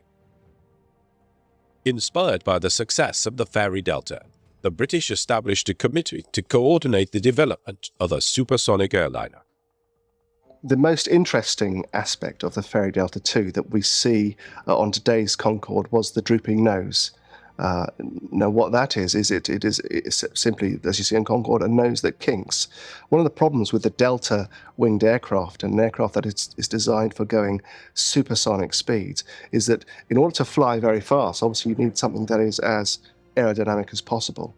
The problem is they are very, very difficult to fly at low speeds. So when they come into land, they have a very high angle of attack, and very, very difficult then for the pilots to see what they're doing. So they then put this kink in the nose, if you like, to have this cantilevered nose, such that in takeoff and landing, to give the pilots better visibility, they put this design feature in, which we see today. In March 1959, the preliminary design work had progressed to a point where the Supersonic Transport Committee was able to report its broad recommendations. There were two main recommendations. The first was for a small, fairly simple aircraft to carry around 100 passengers and do about Mach 1.2. The second design was for a 150-seater that should have been capable of Mach 1.8, which was considerably bigger and considerably faster. By 1959, the British thinking had crystallized into two projects. A medium-range supersonic airliner, which had a rather crazy M-shaped wing, very difficult to build. And the other project was the classic, what's now the classic long, thin delta for a supersonic airliner that could fly across the Atlantic. Now would emerge a decision that would shape the whole future of the race to build a supersonic airliner. The design study contract in 1960, the British made it a condition to BAC, who got the contract, that they should seek international collaboration for the building of the supersonic transporter. The first country BAC approached was the United States. But in 1960, there was little interest shown in the USA for collaboration. So the British turned to France as a potential ally. Eventually decided to cooperate because the supersonic airliner project was just too big for either of them to do on their own. It was helped by the fact that the two different design teams in France and in England had more or less come to the same conclusion about what the aircraft should look like. The aircraft was to be a delta-winged design. It was to be called Concorde, a word common to both languages, which means agreement or harmony. But to become credible, Concorde needed customers in the airlines. In June 1963, Concorde received the major airline order that meant it would fly. And the order came not from Europe, but from America's own leading airline, Pan Am. Such a good customer that they could go in and play one aircraft factory leader against another. And Tripp didn't mind going in threatening and saying, look, if you don't do this, I'm going to get somebody else to do it. And if I have to go to Europe, I'm going to Europe. Tripp was an overpowering figure in the industry at that time. Pan American Airways began operations on October the 28th, 1927, with the first scheduled international flight by a United States airline. A Fokker tri-motor airplane loaded with mail flew from Key West, Florida, and landed 1 hour and 10 minutes later in Havana, Cuba, a distance of 135 kilometers. Pan Am's 28-year-old founder was the legendary Wham Terry Tripp. It was Tripp's original bright idea that planes carrying mail can just as easily transport people. Putting seats in the back of each plane, he charged $100 to fly to Havana.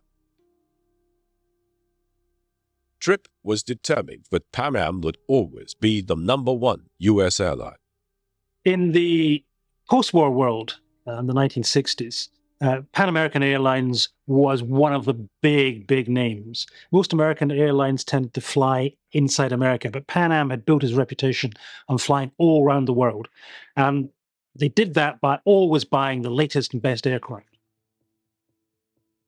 On October the 26th, 1958, Pan Am became the first U.S. airline to operate a jet passenger plane, a Boeing 707 christened Clipper America. It flew from New York to Paris, halving the normal flight time. One Tripp was also determined Pan Am would be the first airline to go supersonic. If you joined Pan Am as a pilot in the late 1950s or 1960s, the first thing they told you was, you hang in there, guys, because you are going to fly supersonic. Pan Am saw that being the first to be with the supersonic airliner as you know, the thing that would brand the company as the place to go. But the Pan Am decision was to trigger an American response. Within days of the announcement, on June the 5th, 1963, President John F. Kennedy proclaimed his government's intention to support the American aircraft industry in developing and building a supersonic transport that American airlines like Pan Am could fly. When Kennedy heard that Pan American were going to buy the European Concorde, he was apoplectic. He was furious. And he phones up head of Pan Am, one Tripp, and just gives him a bawling out.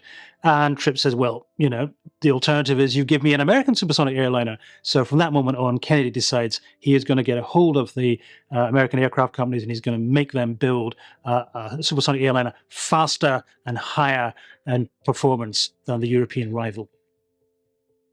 And so the race began.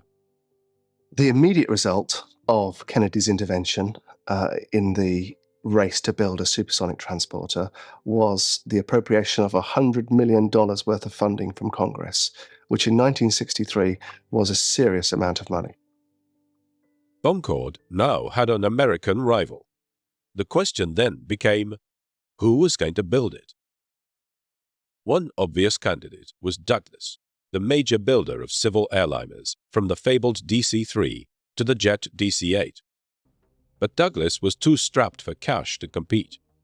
Other candidates were North American, who were already working on a big supersonic bomber, the B-70 Valkyrie, and Lockheed, which had major experience of supersonic craft, such as the secret SR-71 Blackbird. There was also Boeing, the manufacturer of the mighty B-52 bomber and the well-established 707 airliner series. Of all the American aircraft companies, paradoxically, Boeing was the one that had the most trouble in getting into the supersonic airline business. Boeing hadn't actually delivered a supersonic aircraft to anybody. Its founder was William Boeing, the son of a wealthy lumberman. In 1903, Boeing dropped out of Yale University and headed for Washington State to make his fortune in the timber industry. In 1910, William Boeing went to Los Angeles for the first American Air Meet. He tried to get a ride in one of the airplanes, but not one of the dozen pilots participating in the event would oblige. Boeing came back to Seattle, determined to build and fly his own planes. Bill Boeing was, some people think he was an inventor, but Bill Boeing was an innovator of the highest order. I think he has very few patents, perhaps if any, but he would look at a product and he could see where he could make it better. On July the 15th, 1916, Boeing incorporated his airplane manufacturing business in Seattle, in an old boatyard. He hired boat builders whose skills in carpentry were ideal for the new aviation industry. The early Boeing company prospered, building seaplanes for the US Navy, then pursuit planes for the Army. But it was World War II that brought Boeing to the peak of success. The war was starting in Europe, and Wright Field put out an order for bids for, at this time, most of the airplanes were two-engine. We were still two-engine. Douglas was doing a two-engine bomber, and another company was doing a two-engine bomber. And Boeing went in to Wright Field and said, would this procurement cover a four-engine bomber? And everybody just went berserk because nobody ever conceived of a four-engine bomber. This was the XB-15, a four-engine aircraft with a wingspan of 45 meters. It was so big, you could tunnel out through the wing, and you could come into the nacelle, and you could make repairs in flight. A smaller version of this giant would become famous, the B-17 Flying Fortress, that would fill the skies during World War II. I think they ordered 13 or 14 what they call test airplanes, and that led to the Flying Fortress. I don't remember exactly how many were built, but it was around 13,000. And that airplane then went through the A series, B series, C series, all the way to H, as I recall. I'd say the story of the B-17 was it was such a versatile airplane, was able to keep carrying more bombs, more turrets. As American men went to war, women built airplanes. Thousands of women took up the slack in the workforce and helped boost production at Boeing from 60 planes per month in 1942 to an astounding 362 planes per month by March 1944. The B-17 was followed in 1942 by the B-29 Super Fortress.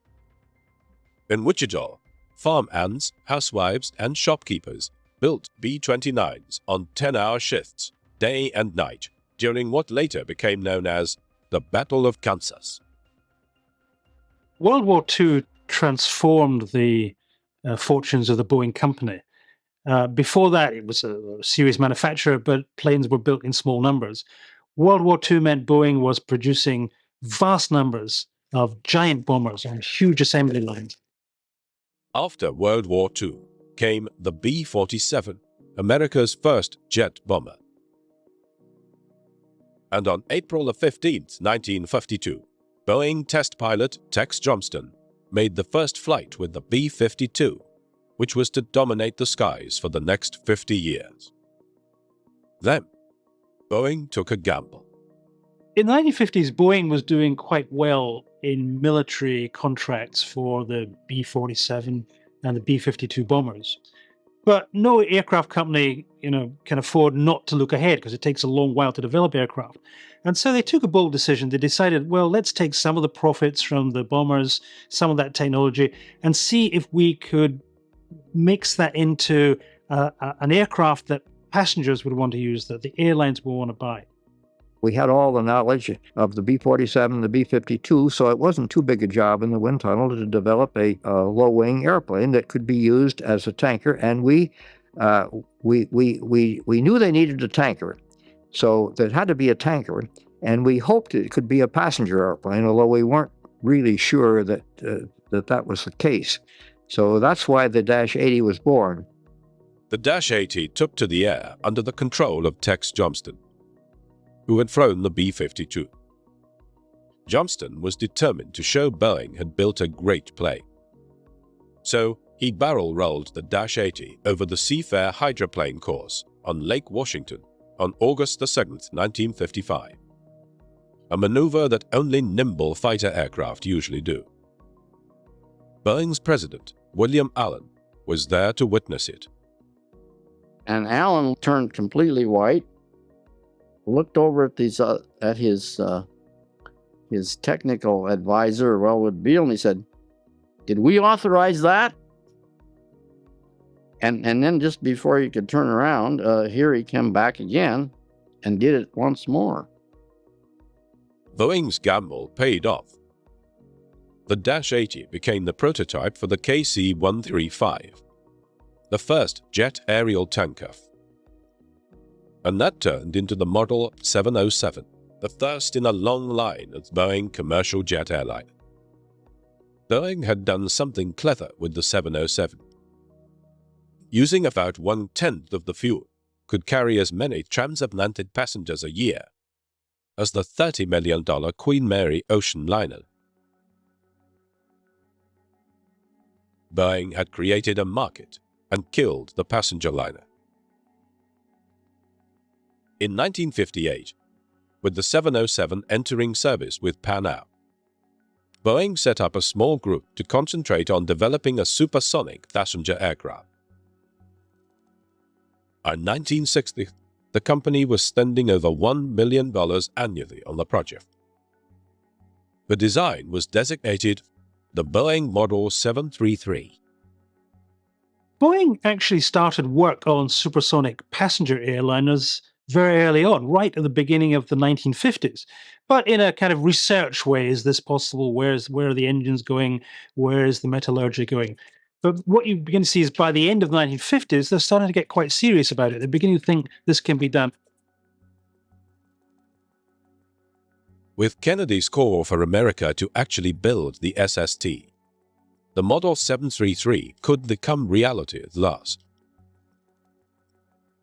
Throughout late 1963, the three contenders for the prize of building the American SST, Boeing, Lockheed, and North American, worked in secret on their designs. Could the late American competitor still capture the market? In late 1963, metal for the first Concorde was already being cut. Would America catch up? There was a recent precedent. The British Comet had been the first jet airliner in service in the 1950s. But a series of fatal crashes revealed serious design flaws that had resulted from the Comet being rushed into airline operation to beat the Americans. As a result, the Boeing 707 came from nowhere to dominate the skies of the 1950s and 1960s.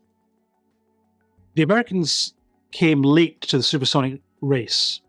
They wanted to leapfrog the Europeans, and so they decided to go faster.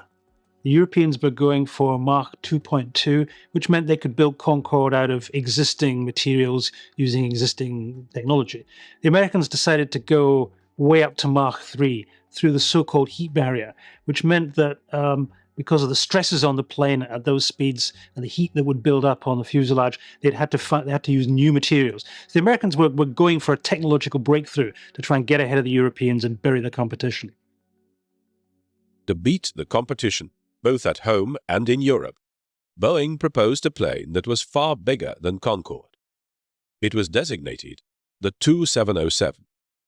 Boeing realized that if they were going to beat the Anglo-French Concorde, they would have to be bigger, better, and faster. So their design was for a faster aircraft and for one that would carry 2.5 times the number of passengers as Concorde. So instead of 120, we're looking at 277 passengers on board. To help design its new 2707, Boeing built an amazing life-size mock-up. The aircraft was 93 meters long, a third bigger than Concorde. There were 277 seats, 30 first class and 247 tourist. 2.5 times the number of passengers the small Concorde was designed to carry. The seating layout in the 2707 was revolutionary. Till then, seating in planes was 2 cramped seats on either side of a single aisle, which made planes seem very claustrophobic. Boeing decided that in order to entice people into this new aircraft with these fancy speeds, they'd have to offer a bit of something else. And so they made the fuselage bigger so they could get more seating in. Today we are very used to three sets of seats, 2 aisles. But this was the first time when Boeing was developing the supersonic airliner that they decided to introduce that into an aircraft. By comparison, the Concorde has a very narrow fuselage and the old-fashioned two-abreast single-aisle layout. The 2707 would be powered by 4 massive turbojets, each capable of generating nearly 3 tons of thrust. At takeoff, the 2707 would weigh over 300 tons. Boeing 2707 had two other very interesting features. The first was a drooping nose, not unlike we see on Concorde today, to allow the pilots much better visibility in takeoff and landing, and then to be flicked up for that needle-like high-speed flight. The second design feature was also to do with the differences between low speeds for approach and landing and high speeds in supersonic, and that was the swing wing. The wing was able to pivot for those slow speed areas, making it easier and safer to fly when taking off and landing. But then when it was up above the Atlantic or Pacific or wherever it was going to go and approaching its speeds of Mach 2, you could sweep the wings back and get a very similar effect to the Delta. The wings on the mock-up of the Boeing 2707 could be moved manually from fully aft with a 72-degree sweep to fully extended with a 30-degree sweep. The Boeing Supersonic airliner was really pushing the boundaries of aviation technology. They were going to go faster, they were going to go faster for longer, which meant new materials, new kinds of engines, new kinds of avionics. It was a risk. One group who thought that were the Lockheed Company, who were busy with their rival SST, the Lockheed L2000. The Lockheed design for a supersonic airliner was simple, elegant, beautiful. No complex moving parts like a swing wing. They'd adopted the narrow delta that everyone knew was going to work. It was within the boundaries of what was possible. They were minimizing the risks, and that's why it was a serious competitor. As the time for submitting final design entries drew closer, Boeing was still plotting to outdo the competition. As the design process went on, it became obvious that the Boeing entry was going to be terribly complex, terribly expensive. That made the airlines who were going to have to buy and use the thing frightened. So Boeing started adding on more and more passengers in the hope that it could make a profit that would make up for the escalating costs of the aircraft in the first place. Size does help you a little bit on efficiency, at least it has on the other airplanes, and so obviously you can go overboard and be too fast, but too big. But I think that we felt the Concorde was too small to be a successful system. It was the last day of 1966 when the final design winner was announced. It was the revolutionary Boeing design. I think it was a very tough competition. The reason we won the configuration was not necessarily that the airlines liked our configuration any better.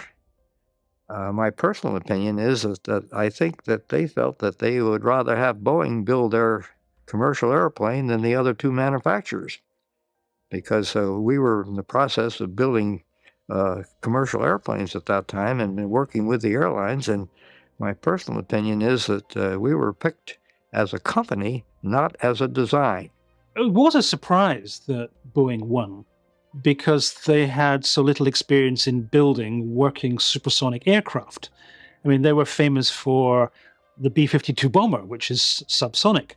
Everyone else, I mean, Convair, Lockheed had built large and fairly successful supersonic aircraft. So this was the new guy on the block suddenly being given the job, and everyone thought, can they do it?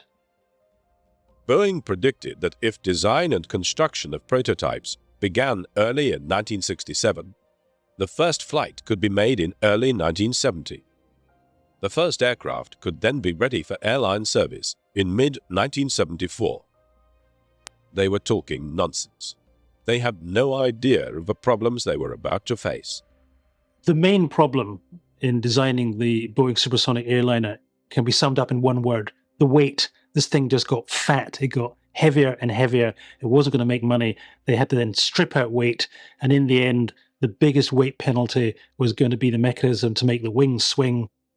As we got beyond the preliminary design stage to build it, the weight got too heavy. The empty weight got too heavy. That was the main problem.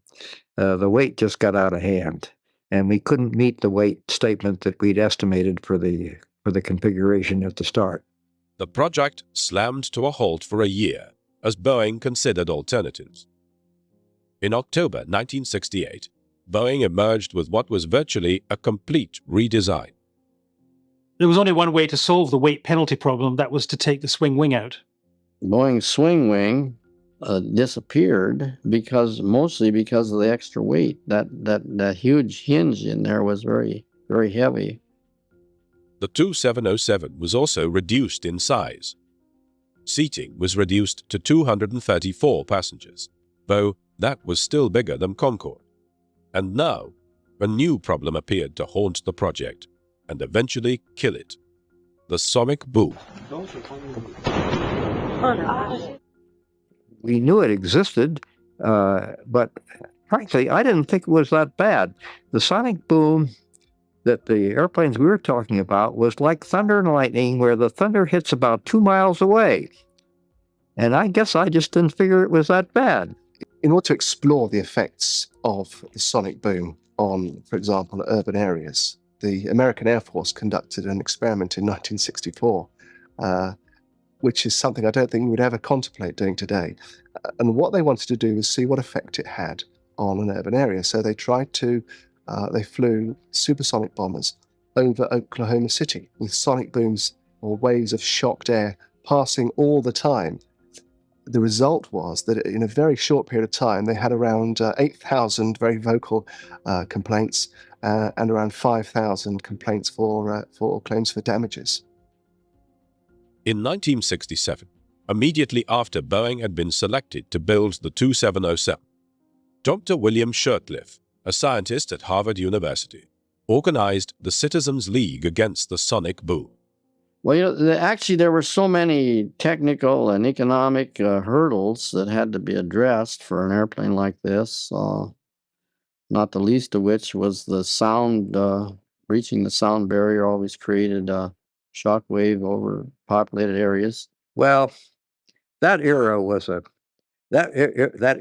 miserable era for me, because here I was, an engineer trying to do things, and you had these idiots back there making it was a political situation, and he just jumped on it. This guy Shurtleff, I never met him. I don't know what his problem was. I know the British were taken by surprise on it. They were completely amazed at the problems we were getting. Other scientists hypothesized that the exhaust from SSTs, expelled into the atmosphere at high altitude, would start a self-perpetuating chemical reaction that would ultimately deplete a radiation-absorbing layer of ozone in the stratosphere and bring on an increase in skin cancer. I think there were other environmental concerns, perhaps not substantiated technically, about the ozone layer, about contamination of the upper atmosphere.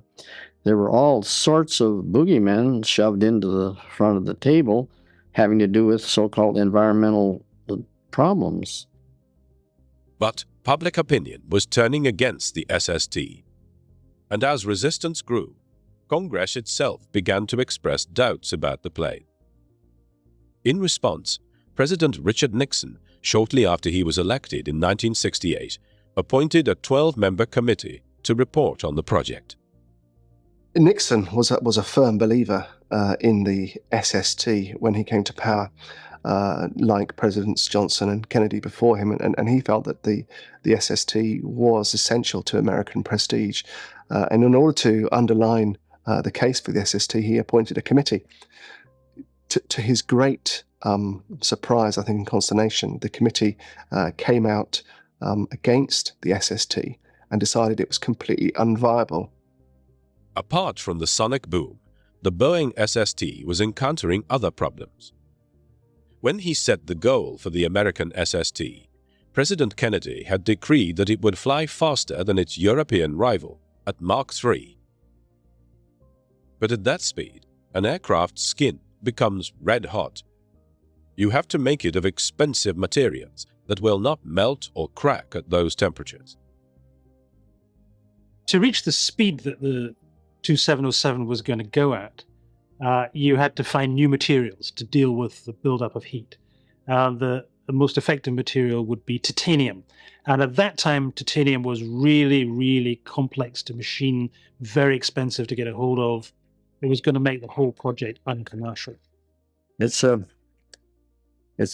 tough environment, and temperatures in Maine is a real big problem. Whether you can ever design a structure to meet all this and still have enough left over to make any money with is not too clear at this point. The British had long since decided that these problems were too difficult and expensive to bother solving. Concorde would fly at less than 2,000 kilometers per hour, where the heating problems were much reduced.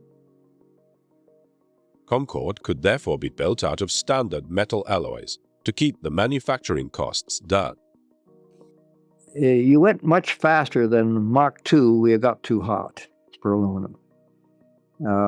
I don't know. Aluminum, I can't tell you exactly, but you wouldn't want to go too much beyond 2 to get to with aluminum. So you needed a better material. And titanium was quite capable. It was a good material, and we felt that it would be. So part of the program was learning how to manufacture. As Boeing's engineers grappled with the problems, the 2707 program suffered delay after delay, while costs skyrocketed.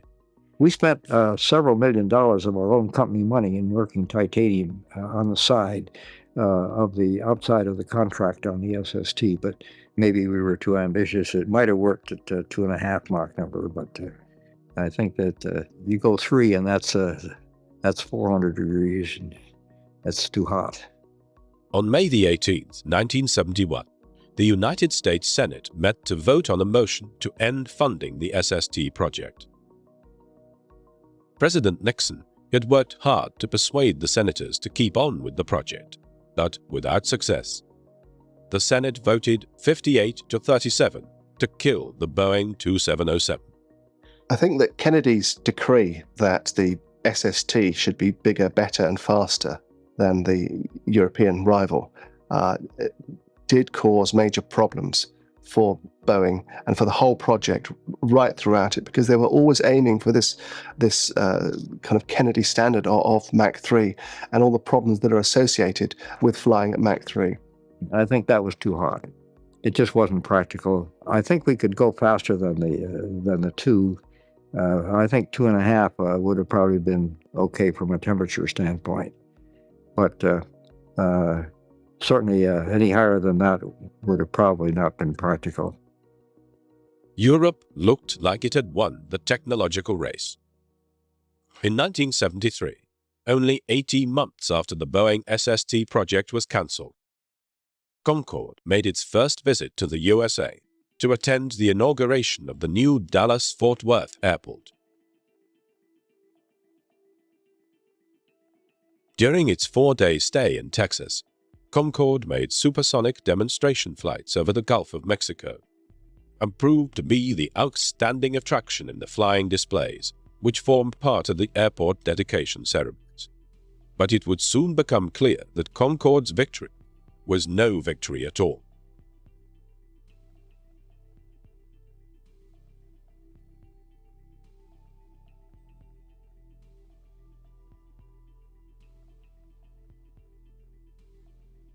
British Airways flew its first ever regular supersonic flight between London and Bahrain in the Persian Gulf on the 21st of January, 1976.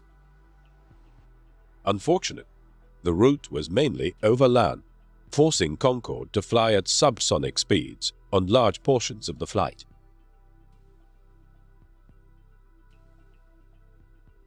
Next came the introduction of a service to Singapore.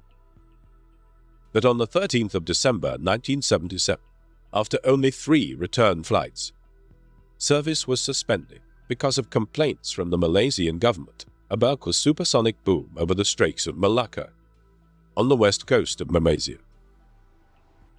Ultimately, Concorde, though it made it into passenger service, it suffered the sonic boom problem that had dogged the early Boeing project.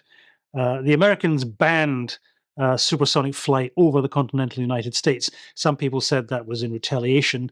Whether it was or wasn't is neither here nor there. It meant that Concorde could only fly supersonic over the Atlantic. It couldn't meet any of the requirements that we couldn't meet. They don't meet the sonic boom, and they don't meet the takeoff noise, and I guess there are probably only a half a dozen or so flying in each airline. Concorde will never be profitable in the sense of making back the money that it costs to buy or to develop. As far as the airlines are concerned, well, Concorde makes money on an individual flight-by-flight basis because it can charge very high tickets to the kind of luxury passengers that are there.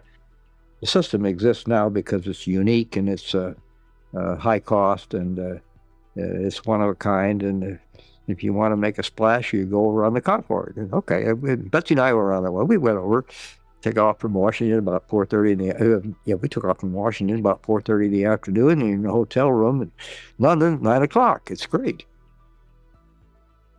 But there is one aspect of the Boeing 2707 story that has never been told.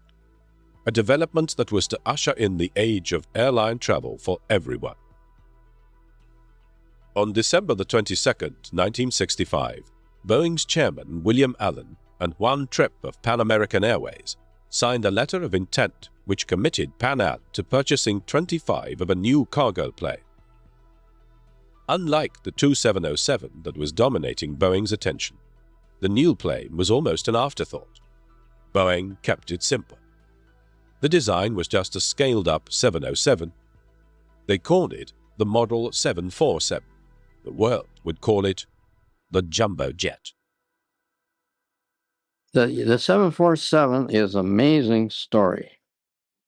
And it started back right after the Vietnam War, where the government said, we need to move a lot of material and a lot of people around the world in a hurry. The 747 was actually developed in tandem with the Boeing supersonic project. And the aim was to put in the 747 what you couldn't get in the supersonic aircraft, which was freight. It was just meant to be a big cargo plane in the first place. The Boeing company in 1965 decided to scale up the 707, I think as a freighter originally, but soon realized you could pack so many people into these aircraft and fly them at high subsonic speeds that it was very, very commercially viable, made great sense.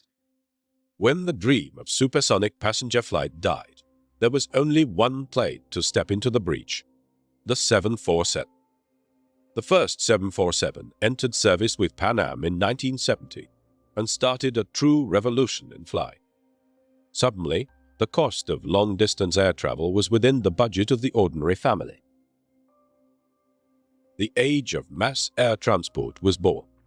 I think the 747 will still be flying in 20 years.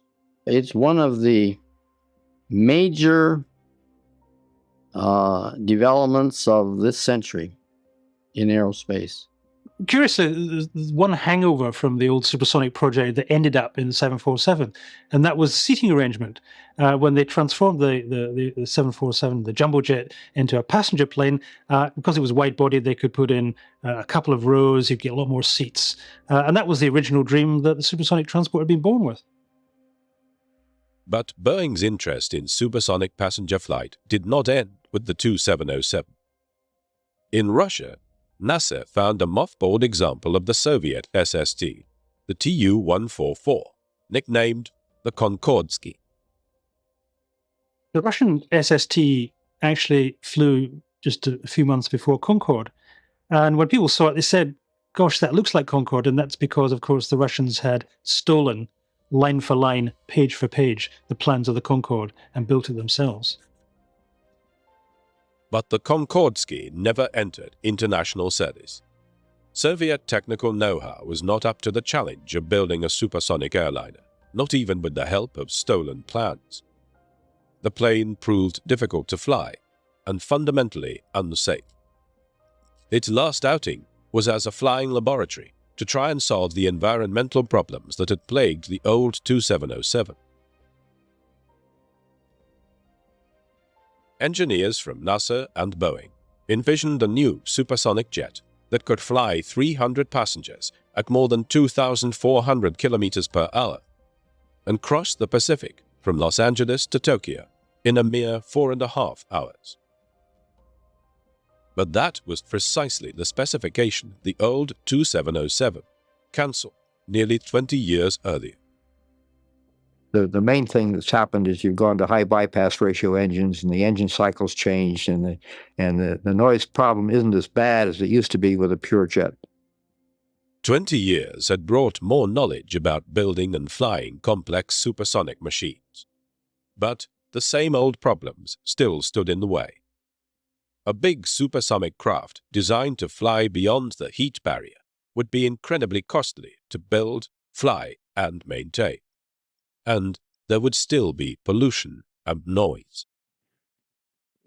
There is no technology anywhere that I'm aware of that says that you can bypass, overpass, whatever, the supersonic barrier. It's there. The boom just has to be there. There's so much energy involved when you go through that barrier. The dream of supersonic transport was an engineer's dream. It was a politician's dream. It was Kennedy's dream. The passengers wanted something different. They wanted cheap tickets. They wanted reliable service. They wanted comfort. And that will always be the future of the airline business. Now, as a matter of fact, if somebody were to ask me today, will there ever be a supersonic airplane in the U.S., built by the U.S., I would say first you got to define what you mean by supersonic. There may very well be a more advanced Mach 2 airplane, larger, more economical, and so forth than the Concorde. They may very well be. I don't know that. But we are still today not ready in materials to go to Mach 3. We just don't have the wherewithal to do it. But the dream lives on. Even today, Boeing are still working on designs to push the frontiers of speed for passenger aircraft. The Lockheed SR-71 Blackbird flies at Mach 3. It is made of titanium, and metallurgy and materials technology are advancing all the time. Will the 21st century see the dream come true? This is the challenge and the true legacy of the Boeing 2707.